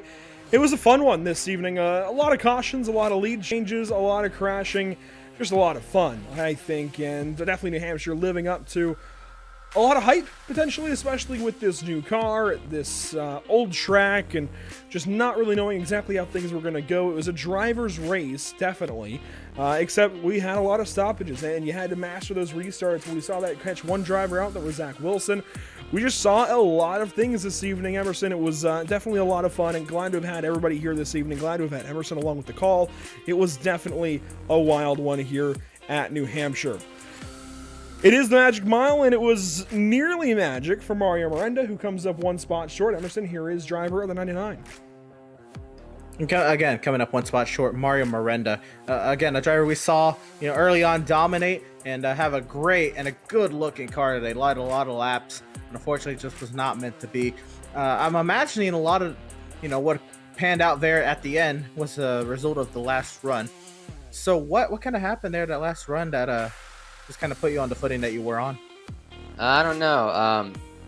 It's another second place. Dang it, but I could be happy with it. When you're fighting for a championship, is key, and you don't always need a win to be competitive. So, Yeah, that last run, with about 5 to go, that second to last restart, just got a little loose off turn 2. I've been struggling with that corner all day, especially in clean air. It seems to want to loop the car around a lot more easier than it would when you're in dirty air. So got a little impatient on the throttle, knowing that Stympian was quicker, and he got side by side. And when the caution came out, he barely had a nose ahead, and that's all he needed to secure the win.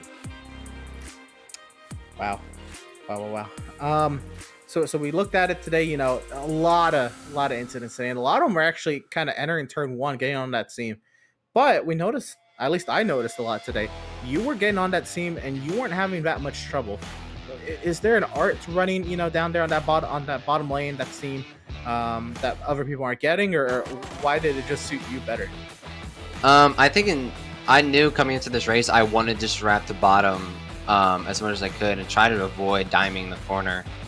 I've never really done it on the long run though, so I experimented in stage 1, tweaked it a little bit in stage 2, and it really worked in stage 2 and the final stage.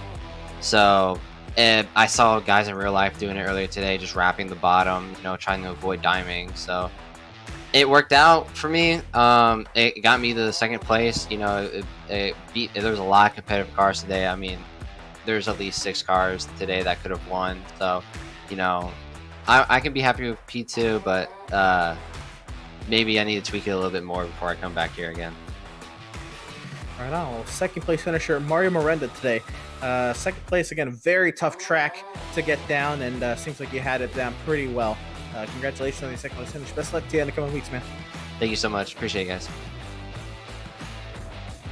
Mario Miranda gets a pretty solid result. 72 laps led, certainly looks good on the results, but man, if only he could have gotten that race win. It looks like, and I'm going to call them out here, because we were trying to get a hold of Austin Shoemaker or Brandon Banks, and it looks like both of them have skipped out on this Emerson. And that is unfortunate. Brandon Banks takes 5th this evening, Shoemaker takes 12th. Both very important to the playoff race, or at least trying to make it into the playoffs.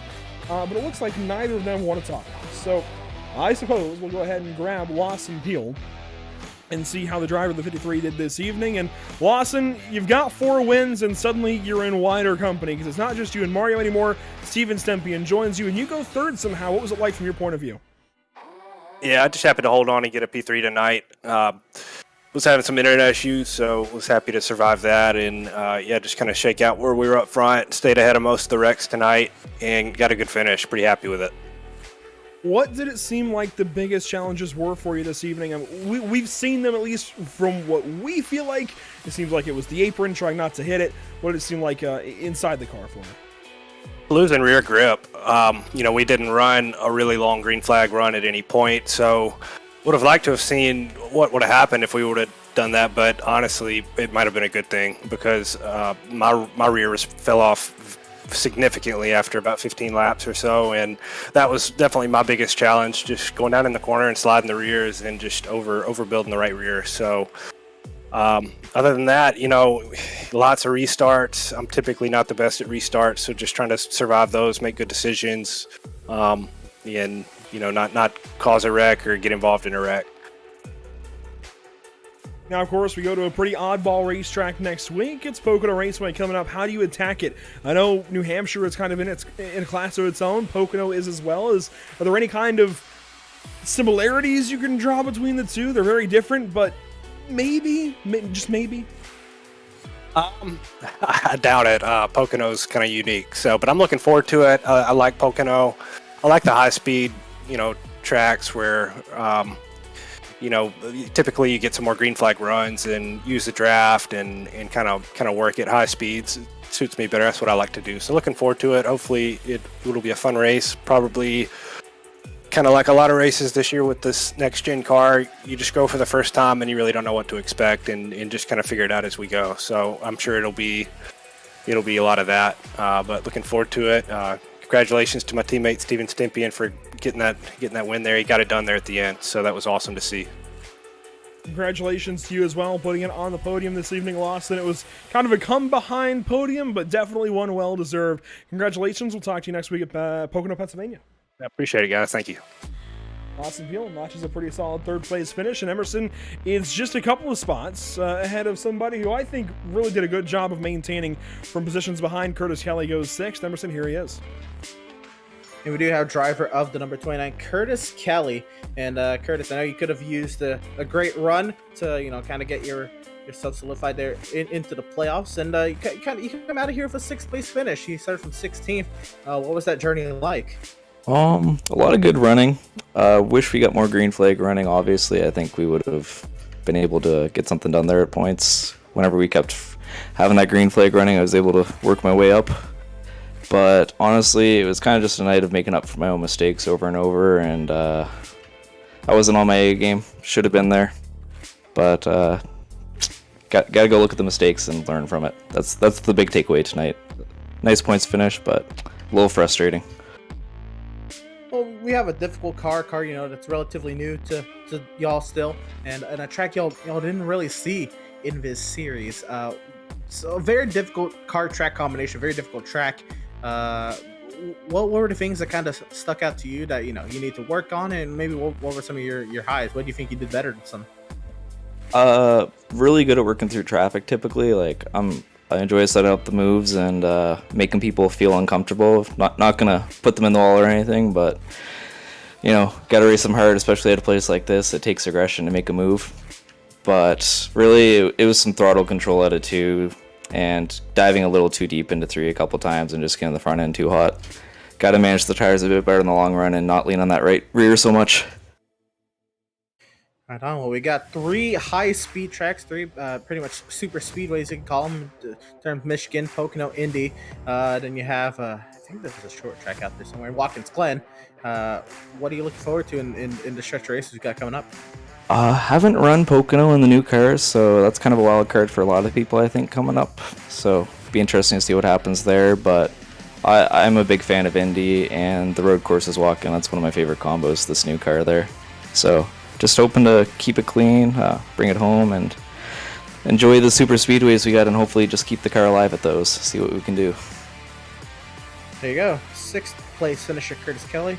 Needing a good run to try to get himself solidified in the playoffs, and he got himself a 6th place finish.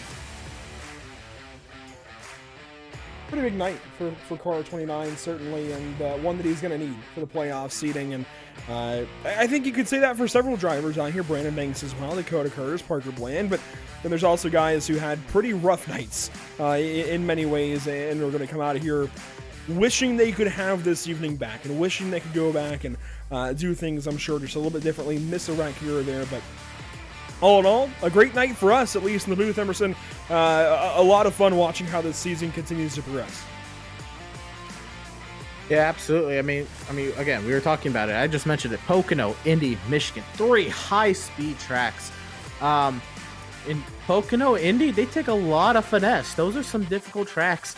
Pocono, you have 3 completely different corners. Indy, you have a flush wall coming at you pretty much 4 different times throughout the lap.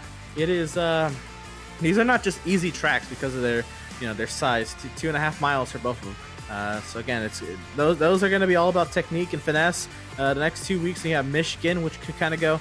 It's almost like a plate track, but we start to see the field get spread out. Tires are going to matter a lot at Michigan. That's what I found out from the Outlaws round here a couple weeks ago.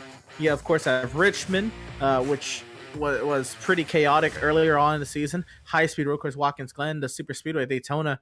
Time is running out. You got a couple more opportunities, maybe, if you can make something happen at Watkins Glen, Daytona. But other than that, you got to be on your A game. Yeah, I'm glad you bring up the speedways and the speedway theme the rest of the way. We've got 3 big speedway races coming up next up, Pocono, Indianapolis, Michigan. Then, as you mentioned, the short track and road course. And 5 races left here on PitStop TV. Podium resumes coverage at Daytona. That's going to be bittersweet, certainly, to have to say goodbye to the series for the season, but at least they're in good hands the rest of the way, certainly, and are going to have some good racing on a pretty solid channel, even if we can't do it. That's fair. But 4 speedways then. Yeah, 4 speedways to the end, a road course, a short track. This is going to be a wild run to the end for these guys, at least just to get into the playoffs. Then they have to go straight into Darlington, where Stempien won earlier in the season. Kansas, where Joe Sanchez, no, it was Lawson Peele, went back to victory lane. Bristol, where these guys have not been on pavement yet this season, but Miranda won there on the dirt. So your big 3 this season have won on each of the tracks in the first round. Then you go to Texas, where we only went there for the All-Star race earlier this season. We won't count that, but Lawson Peele won there. Talladega, Stempien won there. Granted, that's kind of a crapshoot almost. The Charlotte Roval, really, who knows who's going to win race 31. Las Vegas was won earlier this season by Warren Kyle Keith, so that could be a toss-up. Homestead, Miami, who knows? We haven't been there yet this season. Rockingham, also a who knows kind of situation. So this is going to be an interesting run, really, the whole way, all the way down to Phoenix, where Joe Sanchez went to victory lane, I believe. Or no, it wasn't Joe Sanchez. Who won Phoenix? It was Atlanta, where Sanchez won the first time. I thought it was Joe Sanchez that won Phoenix. No, Miranda won Phoenix. At the time of us picking up coverage of this series, Miranda had only won at Phoenix. He only had the one win, and since then he's amassed 4. Stempien's amassed 4, and Lawson Peele as well. So it's just been a crazy run to this point. It's going to get even crazier from here. Let's refresh the standings as we came in this evening, Emerson, just one more time. This is how things looked, and it's going to be a whole lot different now, putting Stempien in that same 4-winner group ahead of Sanchez, Reedy, Brackett, and Keith. And Muscarella, I'm sure, will stay in that 8th spot. Michelle might be a little further down and closer to Curtis Kelly, but they should hold their positions. Brandon Banks should still be 11th. Dakota Curtis should still be 12th. Joseph Mahar, I'd imagine, will still be 13th.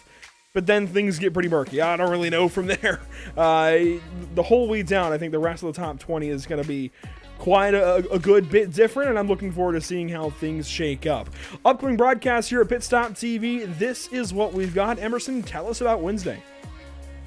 Well, Andrew, I think you're going to be pretty excited about what we got coming up Wednesday. It's WeatherTech Raceway Laguna Seca. These NASCAR Next Gen cars, these Gen 7 race cars, tackling, again, the famous, I think it's 2.2 mile road course up in North California, Monterey, California.